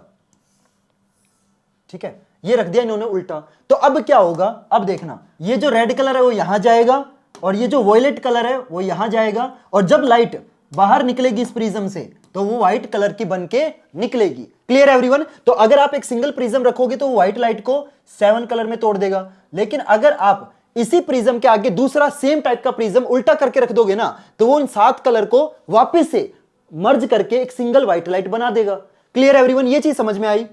ठीक है, अब अगली चीज पे चलते हैं कि जो रेड कलर होता है ये सबसे कम डेविएट होता है, क्योंकि रेड कलर की वेवलेंथ सबसे ज्यादा होती है। वॉयलेट कलर आपका सबसे ज्यादा डेविएट होता है, क्योंकि वॉयलेट कलर की जो वेवलेंथ है वो सबसे कम होती है। ठीक है, इतना समझ में आया? अगला जो टॉपिक है ना, ये तुम ऑलरेडी वैसे तो जानते हो, दैट इज रेनबो।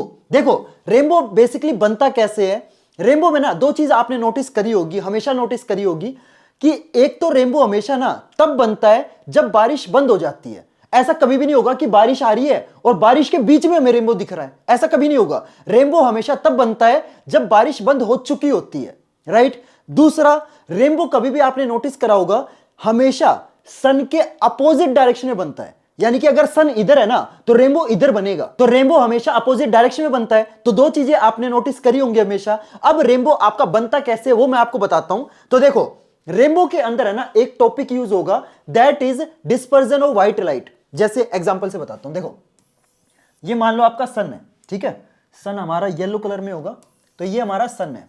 ठीक है, अब देखो बारिश आई बारिश आ रही है, बारिश आ रही है, बारिश आ रही है, हम यहां पे घर पे बैठ के बारिश को देख रहे हैं। ठीक है, सन ऊपर है, ये बारिश आ रही है। अब बारिश जब आ रही होगी ना तब रेनबो नहीं बनेगा। बारिश जब बंद हो जाएगी तब क्या होगा, कुछ पानी की छोटी छोटी बूंदे क्या होंगी, जैसे मान लो आपका घर यहां पे नहीं होके बल्कि यहां पे है। ठीक है, अब कुछ है ना पानी की छोटी छोटी बूंदे है ना यहां पे आसमान में ना रह जाती है। बारिश बंद होने के बाद भी है ना थोड़ी थोड़ी छोटी छोटी बूंदे आसमान में ना रह जाती हैं। ठीक है, वाटर ड्रॉपलेट्स थोड़ी बहुत रह जाती है, और वो धीरे धीरे धीरे धीरे वो नीचे आ जाती हैं। जैसे वो नीचे आएंगी रेनबो अपने आप बंद हो जाएगा। मतलब रेनबो थोड़ी देर के लिए ही बनता है ना, तो ये जब ड्रॉपलेट्स नीचे आ जाएंगी रेनबो अपने आप चला जाएगा। ठीक है, जब तक ये ड्रॉपलेट्स हवा में रहेंगी तब तक रेनबो आपको दिखता रहेगा, तब तक रेनबो बना रहेगा। ठीक है, तो छोटी छोटी ड्रॉपलेट्स आसमान में होती है। ठीक है, अब हम क्या करेंगे, उस एक ड्रॉपलेट को ना बड़ा कर लेते हैं। मान लो जैसे ये एक वाटर की ड्रॉपलेट है बड़ी, मतलब बड़ी नहीं है, ऑब्वियसली बात है, बड़ी होगी तो नीचे जल्दी आ जाएगी। बस उस ड्रॉपलेट को मैंने जूम कर दिया, ठीक है। अब आपकी एक व्हाइट लाइट सन से इस ड्रॉपलेट के ऊपर पड़ेगी, पड़ेगी कि नहीं पड़ेगी, जल्दी बताओ। पड़ेगी भैया, बिल्कुल पड़ेगी, ठीक है। मैं एक काम करता हूं मैं ना ये थोड़ा सा इधर ड्रॉ करता हूं ताकि आपको इसको ना उठा के यहां ही ले आते हैं, ठीक है। हाँ, अब एक पानी की ड्रॉपलेट हमारी यहां पे है, ठीक है। अब इसके ऊपर सन से क्या पड़ेगी, व्हाइट लाइट पड़ेगी।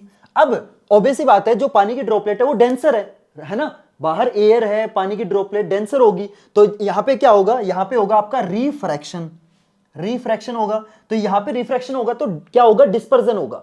क्यों, क्योंकि हर कलर की वेवलेंथ अलग होती है, तो यहां पे रिफ्रैक्शन की वजह से क्या होगा, जो आपका वॉयलेट कलर है वो नीचे आएगा, जो आपका रेड कलर है वो कम डेविएट होगा, क्योंकि रेड कलर की वेवलेंथ ज्यादा होती है, तो रेड कलर आपका ऊपर जाएगा।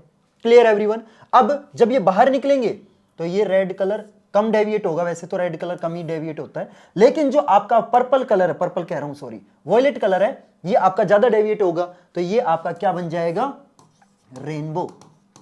क्या बन जाएगा, रेनबो, ठीक है। और आप नोटिस करोगे कहां से, इस रेनबो को यहां से देखोगे। Clear everyone. इस तरीके से आपका जो रेनबो है वो बनता है, तो रेनबो हमेशा सन के अपोजिट डायरेक्शन में बनेगा। क्लियर एवरीवन, समझ में आया कि रेनबो आपका क्यों बनता है, because of dispersion of white light, white light के डिस्पर्जन की वजह से आपका रेनबो बनता है। क्यों, क्योंकि ये जो पानी की ड्रॉपलेट है ना, ये आपके व्हाइट लाइट को 7 बैंड ऑफ कलर्स में, जिसको क्या बोलते हैं, स्पेक्ट्रम बोलते हैं, उसके अंदर तोड़ देता है, तो इसको क्या बोलते हैं, रेनबो बोलते हैं। समझ आया, ठीक है। अगले टॉपिक पे चलते हैं, that is atmospheric refraction. Yes, हमारे एटमॉस्फेयर के अंदर भी रिफ्रैक्शन होता है। कैसे होता है, ध्यान से देखना। जैसे ये मान लो हमारी अर्थ है, ठीक है, अर्थ वैसे तो ब्लू प्लेनेट है, तो ब्लू कलर से ड्रॉ करते हैं, ये हमारी अर्थ है। अब ध्यान से समझना, देखो अर्थ के ऊपर है ना, यहां पे ये हमारा क्या है, एटमॉस्फेयर है ना, जहां पे एयर है, जहां पे हम क्या कर पाते हैं, सांस ले पाते हैं, ये हमारी क्या है, अर्थ है। अब ध्यान से समझना जो मैं चीज तुम्हें बताने वाला हूं। अब देखो इस एटमॉस्फेयर के अंदर है ना बहुत सारी लेयर है ना, स्ट्रेटोस्फियर है, टोपोस्फियर है, ऐसे करके बहुत सारी लेयर है। कुछ लेयर के अंदर क्या है, कुछ लेयर के अंदर आपकी हवा डेंसर है, कुछ लेयर के अंदर आपकी हवा रेयर है ना, कुछ लेयर के अंदर आपकी जो हवा है वो बहुत फास्ट मूव करती है। आपने सुना भी होगा ना कि ऊपर हवा हमेशा तेज चलती है। जब हम पतंग उड़ाते हैं तो जैसे जैसे मेरी पतंग ऊपर जाती जाएगी ना, तो पतंग को खींचना मुश्किल हो जाता है। क्यों, क्योंकि पतंग बहुत ज्यादा ऊपर है और ऊपर हवा बहुत ज्यादा तेज चलती है। समझ रहे हो ना मेरी बात। तो यहां पे हमारे अर्थ के चारों तरफ क्या है, एटमॉस्फेयर है, जहां पे अलग अलग लेयर है, अलग अलग लेयर के अंदर एयर की डेंसिटी कम ज्यादा भी है, साथ में एयर कहीं पे तेज मूव करती है, कहीं पे स्लो मूव करती है।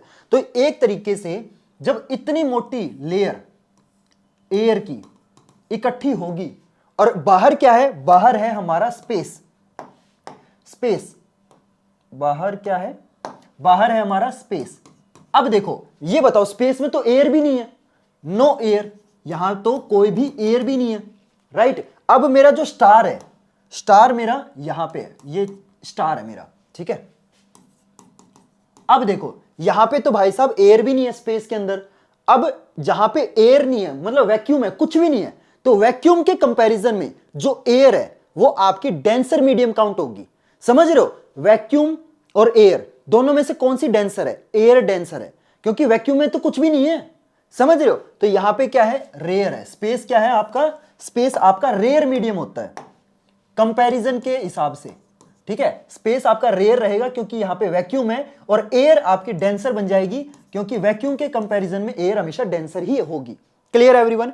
अब एक छोटा सा नन्ना मुन्ना राही हूं, देश का सिपाही हूं, एक बच्चा मान लो यहां पे बैठा है, ठीक है, ये मान लो एक बच्चा है, ठीक है, मान लो तुम ही हो, ठीक है।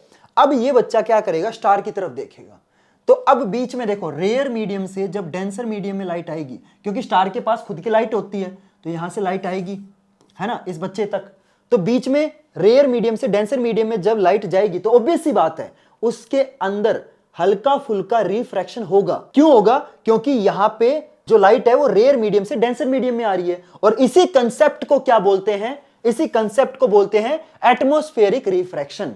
क्लियर एवरीवन, ये चीज समझ में आई। देखो अब इस एटमॉस्फेरिक रिफ्रैक्शन की वजह से ना तीन चीजें होती है, वैसे तो बहुत सारी चीजें होती हैं लेकिन आपके सिलेबस के अंदर सिर्फ तीन चीजें हैं। पहली है कि जो स्टार्स है वो ट्विंकल क्यों करते हैं, twinkle twinkle little star, poem सुनी होगी ना, कि जो स्टार्स है वो ट्विंकल करते हैं। अगर आप किसी तारे को देखोगे ना, थोड़ी देर तक देखते रहोगे तो आपको ना हल्का हल्का फील होगा कि जो स्टार है ना वो मतलब ग्लो भी कर रहा है, फिर एकदम से बंद मतलब बुझ भी जा रहा है, फिर ग्लो कर रहा है, हल्का फुल्का ना ऐसे ग्लो करता हुआ नजर आता है, और हल्का फुल्का वो अपनी ना पोजीशन भी चेंज करता हुआ नजर आएगा आपको, ये चीज नोटिस करना। और इसी चीज को क्या बोलते हैं, twinkling of stars. Clear everyone? क्यों, ये देखो बेसिकली होता क्या है, जैसे ये स्टार है, ठीक है, ये स्टार है, आप यहां से देख रहे हो, ध्यान से समझना जो मैं बता रहा हूं, ठीक है। अब देखना बीच में क्या है, यहां पे एटमॉस्फेयर है, यहां पे है एयर, ठीक है, जहां पे स्टार है वहां पे है स्पेस यानी कि वैक्यूम, यहां पे वैक्यूम है। अब जब लाइट वैक्यूम से एयर के अंदर जाएगी तो ऑब्वियस सी बात है वो हल्की हल्की बेंड होगी, और बीच में हवा भी चेंज हो रही है, कहीं पे तेज हवा चल रही है, कहीं पे स्लो चल रही है। तो यानी कि जो आपका बीच का एटमॉस्फेयर है वो हल्का हल्का डेंसर भी हो रहा है, हल्का हल्का रेयर भी हो रहा है, समझ रहे हो? तो बार बार आपका एटमॉस्फेयर का जो रिफ्रैक्टिव इंडेक्स है वो चेंज हो रहा है, समझ रहे हो? तो अगर रिफ्रैक्टिव इंडेक्स चेंज होगा तो बार बार स्टार जो है वो अपनी पोजीशन चेंज करते हुए मिलेगा, और आपको ऐसे लगेगा कि स्टार यार अपनी पोजीशन है ना हल्की फुल्की चेंज कर रहा है, और इसी को क्या बोलते हैं, twinkling of stars. Clear everyone? क्योंकि एटमॉस्फेरिक रिफ्रैक्शन होने की वजह से क्या होगा कि जो आपको स्टार है ना, पहली बात तो देखो जो स्टार है वो यहां पे है, लेकिन आपको दिखेगा कहां पे, यहां पे, और बीच में हवा है ना कहीं तेज चल रही है, कहीं स्लो चल रही है, और हवा की स्पीड भी चेंज होती रहती है, जिसकी वजह से क्या होगा कि आपको जो स्टार है ना वो कभी यहां दिखेगा, कभी यहां दिखेगा, कभी यहां दिखेगा, तो आपको लगेगा कि यार स्टार है ना मूव कर रहा है, बट एक्चुअली में स्टार मूव नहीं कर रहा। इसी को क्या बोलते हैं, ट्विंकलिंग ऑफ स्टार्स, कि हल्की फुल्की ना स्टार की पोजीशन चेंज होते हुए को क्या बोलते हैं, ट्विंकलिंग ऑफ स्टार्स। क्यों होता है, बिकॉज ऑफ एटमॉस्फेरिक रिफ्रैक्शन। यहां से बता देता हूं, अगर आप यहां से बैठ के स्टार को देखोगे तो बीच में देखो रेयर से डेंसर मीडियम में लाइट आएगी, तो ऑब्वियस सी बात है यहाँ पे बीच में हवा चेंज हो रही है, कहीं हवा फास्ट है कहीं तेज है, जिसकी वजह से कभी स्टार आपको यहाँ दिखेगा, कभी यहाँ दिखेगा, कभी यहाँ दिखेगा, कभी यहाँ दिखेगा, तो आपको लगेगा कि स्टार अपनी पोजीशन चेंज कर रहा है। क्लियर?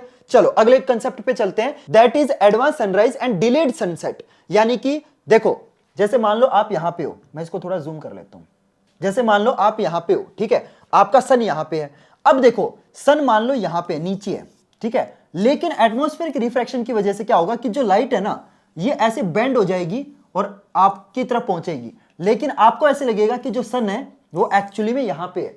तो जो सन है ना वो आपको, जैसे मान लो सनराइज हो रहा है, क्या हो रहा है, सनराइज हो रहा है, तो आपको ना 2 मिनट पहले सन दिखने लग जाएगा उसकी एक्चुअल पोजीशन के कंपैरिजन में। मतलब सन वहां पे है नहीं, सन 2 मिनट बाद वहां पे आएगा, लेकिन आपको दिखने 2 मिनट पहले लग जाएगा। क्यों? Because of atmospheric refraction. यानी कि सन की जो एक्चुअल पोजीशन है, सन की एक्चुअल पोजीशन यहां पे है, लेकिन सन फिर भी आपको यहां पे दिखेगा, हल्का सा ऊपर दिखेगा। यानी कि आपके हिसाब से एक तरीके से जो सनराइज है वो पहले हो जाएगा। सनराइज का मतलब क्या होता है कि सन दिखने लग जाए। तो अगर आपको सन यहां की बजाय यहां पे पहले ही दिखने लग जाए, और इसमें गैप कितना होता है, 2 मिनट का गैप होता है, तो आपको एक तरीके से 2 मिनट पहले ही सनराइज दिख जाता है। और ये सेम चीज कब होती है, ये सेम चीज होती है सनसेट के टाइम, ये सेम चीज होती है सनसेट के टाइम, यानी कि आपको डिलेड सनसेट दिखता है। इसका मतलब ये कि 2 मिनट का गैप होता है, ठीक है, सनराइज में भी 2 मिनट का गैप होगा और सनसेट में भी 2 मिनट का गैप होगा। Clear everyone? ये चीज समझ में आई? तो 2 minute before sunrise and after sunset. Clear? चलो अगला क्वेश्चन जो कि पेपर के अंदर बहुत ज्यादा चांसेस है आने के, और मैं लिख के दे रहा हूं, इसमें से ना इन तीनों में से एक क्वेश्चन आपके साल पेपर के अंदर 3 नंबर का पक्का आएगा। तो सारी चीजों को ना अच्छे से समझना। देखो इस बार तुम्हारे पेपर के अंदर है ना कॉम्पिटेंसी बेस्ड क्वेश्चन आने वाले हैं, सिर्फ चीजों को रटने से काम नहीं चलेगा, कंसेप्ट को समझो, ठीक है, कि ये चीज हो रही है तो इसके पीछे रीजन क्या है, मैंने आपको हर चीज का रीजन बताया, समझ रहे हो? और इन तीनों के पीछे एक ही रीजन है, दैट इज एटमॉस्फेरिक रिफ्रैक्शन। इसके बाद जो अगला क्वेश्चन इस साल पेपर में आने के बहुत ज्यादा चांसेस है, that is this, why planets don't twinkle. कि भाई स्टार्स हमें ट्विंकल करते हुए नजर आते हैं, ठीक है, मान लिया, लेकिन जो प्लैनेट है वो हमें ट्विंकल करते हुए नजर क्यों नहीं आते? हाँ भैया ये तो सोचने वाली बात है कि स्टार्स हमें ट्विंकल करते हुए नजर आते हैं, प्लैनेट क्यों नहीं आते? मैं बताता हूं, क्योंकि जो स्टार्स है ना वो हमसे बहुत ज्यादा दूर है, प्लैनेट्स इतने दूर नहीं है जितने ज्यादा दूर स्टार्स हैं, ठीक है, और जितना ज्यादा डिस्टेंस होगा उतना ज्यादा एटमॉस्फेरिक रिफ्रैक्शन होगा। Clear everyone? यहां पे देखो क्या लिखा हुआ है, प्लैनेट्स आर क्लोजर, जैसे कि मैंने बताया कि प्लैनेट्स क्लोज होते हैं, जो स्टार्स है ना वो ज्यादा दूर होते हैं, एंड रिड्यूसिंग ट्विंकलिंग इफेक्ट। ऐसा नहीं है कि प्लैनेट्स में ट्विंकलिंग इफेक्ट नहीं होता, होता है। पहली चीज प्लैनेट्स के पास खुद की लाइट नहीं होती, स्टार में से तो खुद की लाइट निकलती है, समझ रहे हो। एंड दूसरा, प्लैनेट में ट्विंकलिंग होती है लेकिन उतनी ज्यादा नहीं होती जितनी स्टार्स में होती है, क्योंकि जितना ज्यादा डिस्टेंस होगा उतनी ज्यादा ट्विंकलिंग होगी, है ना। प्लैनेट्स में डिस्टेंस कम है तो ट्विंकलिंग होती है लेकिन बहुत कम होती है, इतनी कम होती है कि हम अपनी आंखों से उसको नोटिस ही नहीं कर पाते, ठीक है। और स्टार्स में खुद की लाइट होती है तो जहां पे लाइट होगी तो ओबेसी बात है, अगर हल्की फुल्की पोजीशन भी चेंज होगी तो वो हमें नजर आएगा, नोटिस होगा। लेकिन प्लैनेट्स में खुद की लाइट ही नहीं होती, तो अगर बिना लाइट के कोई अंधेरे में हल्का फुल्का अपनी पोजीशन चेंज कर रहा है तो इतना नोटिस भी नहीं होता। तो इसीलिए हम ये मानते हैं कि प्लैनेट्स ट्विंकल नहीं करते, स्टार्स ट्विंकल करते हैं। क्लियर, समझ में आया। चलो अगली चीज आती है, अगला जो टॉपिक है वो भी बहुत ज्यादा इंपॉर्टेंट है कि जो आपका सनसेट और सनराइज के टाइम हमारा जो सन है वो हमें रेड क्यों नजर आता है। मतलब दोपहर में आपने नोटिस करा होगा कि अगर आप दोपहर में अपने सन को देखोगे ना तो वो बहुत ही ज्यादा मतलब ब्राइट येलो या फिर व्हाइट कलर का नजर आएगा। लेकिन अगर आप सन को सनसेट या सनराइज के टाइम देखोगे ना तो उस टाइम जो सन है वो आपका रेड कलर में होता है। तो ऐसा क्यों हो रहा है कि मतलब सन अपना कलर कैसे चेंज कर रहा है, मतलब ये तो रंग बदलू हो गया, है ना। मेरी गर्लफ्रेंड थी, रंग बदलती थी गिरगिट की तरह, ठीक है। तो ये सन भी क्या मेरी गर्लफ्रेंड की तरह है? नहीं नहीं नहीं, मैं बताता हूं इसके पीछे रीजन। मतलब गर्लफ्रेंड का रंग बदलना एक अलग रीजन है, सन का रंग बदलना एक अलग रीजन है। इसके पीछे साइंटिफिक रीजन है, उसके पीछे फीलिंग्स वाला रीजन है, ठीक है। देखो मैं बताता हूं, एक्चुअली इसमें लोचा कुछ नहीं है, सेम वही लोचा है। ये मान लो आपका अर्थ है ये मान लो आपकी अर्थ है, ठीक है। अब देखो सनसेट के टाइम क्या होगा, जैसे मान लो यहां पे नन्ना मुन्ना राही हूं, देश का सिपाही हूं, यहां बैठा है, ठीक है। अब देखो यहां पे क्या होगा, यहां पे है सनराइज, ठीक है, सनराइज, ठीक है। यहां पे क्या है, सनसेट, ठीक है। और यहां पे क्या है यहां पे क्या है, सन नून, दोपहर का टाइम है ना। अब देखो जब सन राइज होता है ना तो बेसिकली सन हमसे बहुत ज्यादा दूर होता है, ठीक है। लेकिन जब सन बिल्कुल दोपहर में होता है ना तो उस टाइम जो डिस्टेंस है वो कम होता है, और सुबह और शाम के टाइम जो डिस्टेंस है वो बहुत ज्यादा होता है। तो अब देखो अगर कोई चीज बहुत ज्यादा दूर से लाइट आएगी तो सन से व्हाइट कलर की लाइट निकलेगी, सन से वो व्हाइट कलर की लाइट निकलेगी, तो यहां से व्हाइट लाइट आई। अब व्हाइट कलर के अंदर आपको पता है 7 कलर होते हैं टोटल, तो अब जो ब्लू कलर है उसकी वेवलेंथ सबसे कम होती है, इसलिए ब्लू कलर बहुत जल्दी फैल जाएगा, है ना। तो इसका जो ब्लू पार्ट है, इस व्हाइट लाइट का जो ब्लू पार्ट है ये पहले ही ऐसे बिखर जाएगा, ठीक है। जितने भी मतलब इसके पार्ट है, येलो ऑरेंज सारे पार्ट है ना इसके बिखर जाएंगे। मतलब यहां तक पहुंचते पहुंचते इस व्हाइट लाइट का येलो पार्ट भी बिखर जाएगा, ठीक है, इसका ऑरेंज पार्ट भी बिखर जाएगा, ठीक है। लेकिन इसका जो रेड पार्ट है, रेड पार्ट की वेवलेंथ सबसे ज्यादा होती है, इसलिए रेड पार्ट सबसे कम डेविएट होता है ना। तो इसीलिए जो रेड पार्ट है ना, इस व्हाइट लाइट का जो रेड वाला कलर है वो आपका यहां तक पहुंच जाएगा। बाकी जितने कलर है ना वो यहीं पे बिखर जाएंगे, ठीक है, सारे कलर बिखर जाएंगे, सारे डेविएट हो जाएंगे। अकेला रेड कलर ऐसा है जो यहां तक पहुंचेगा, बाकी सारे कलर यहीं पे बिखर जाएंगे। Clear everyone. और ये सेम चीज कब होती है, ये सेम चीज सनसेट में होती है, क्योंकि चाहे सनराइज हो चाहे सनसेट हो इक्वल डिस्टेंस है। लेकिन जब आपके दोपहर की बात होगी, जब आपके दोपहर की बात होगी तो दोपहर वाले केस में आपका जो चीजें हैं वो बदल जाएंगी। क्यों? क्योंकि दोपहर में जो सन होता है वो बिल्कुल पास होता है, इस टाइम डिस्टेंस कम होता है, ठीक है। इसीलिए सारे कलर बिखरेंगे नहीं, बल्कि व्हाइट कलर डायरेक्ट हमारे तक पहुंच जाएगा। यहां पे क्या डिस्टेंस बहुत ज्यादा है तो सारे कलर बिखर रहे हैं, लेकिन यहां पे डिस्टेंस ही कम है। अगर सन दोपहर के टाइम भी दूर होगा ना तो दोपहर में भी हमें जो सन है वो रेड कलर का ही नजर आएगा। लेकिन दोपहर में क्या होता है कि जो डिस्टेंस है वो कम है, इसीलिए सारे कलर बिखरते ही नहीं है, सारे कलर इकट्ठे रहते हैं और हमें जो सन है वो व्हाइट कलर का नजर आता है।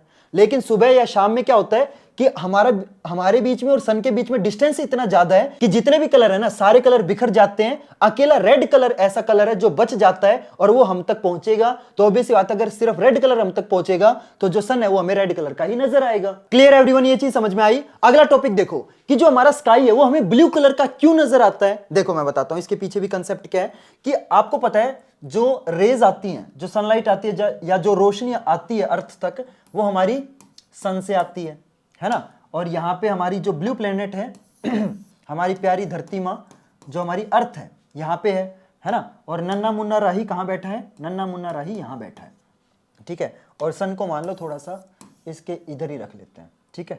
अब देखो सन से क्या आएगी, व्हाइट लाइट आएगी, है ना, और ये कहाँ एंटर करेगी, ये हमारे एटमॉस्फेयर के अंदर एंटर करेगी, है ना।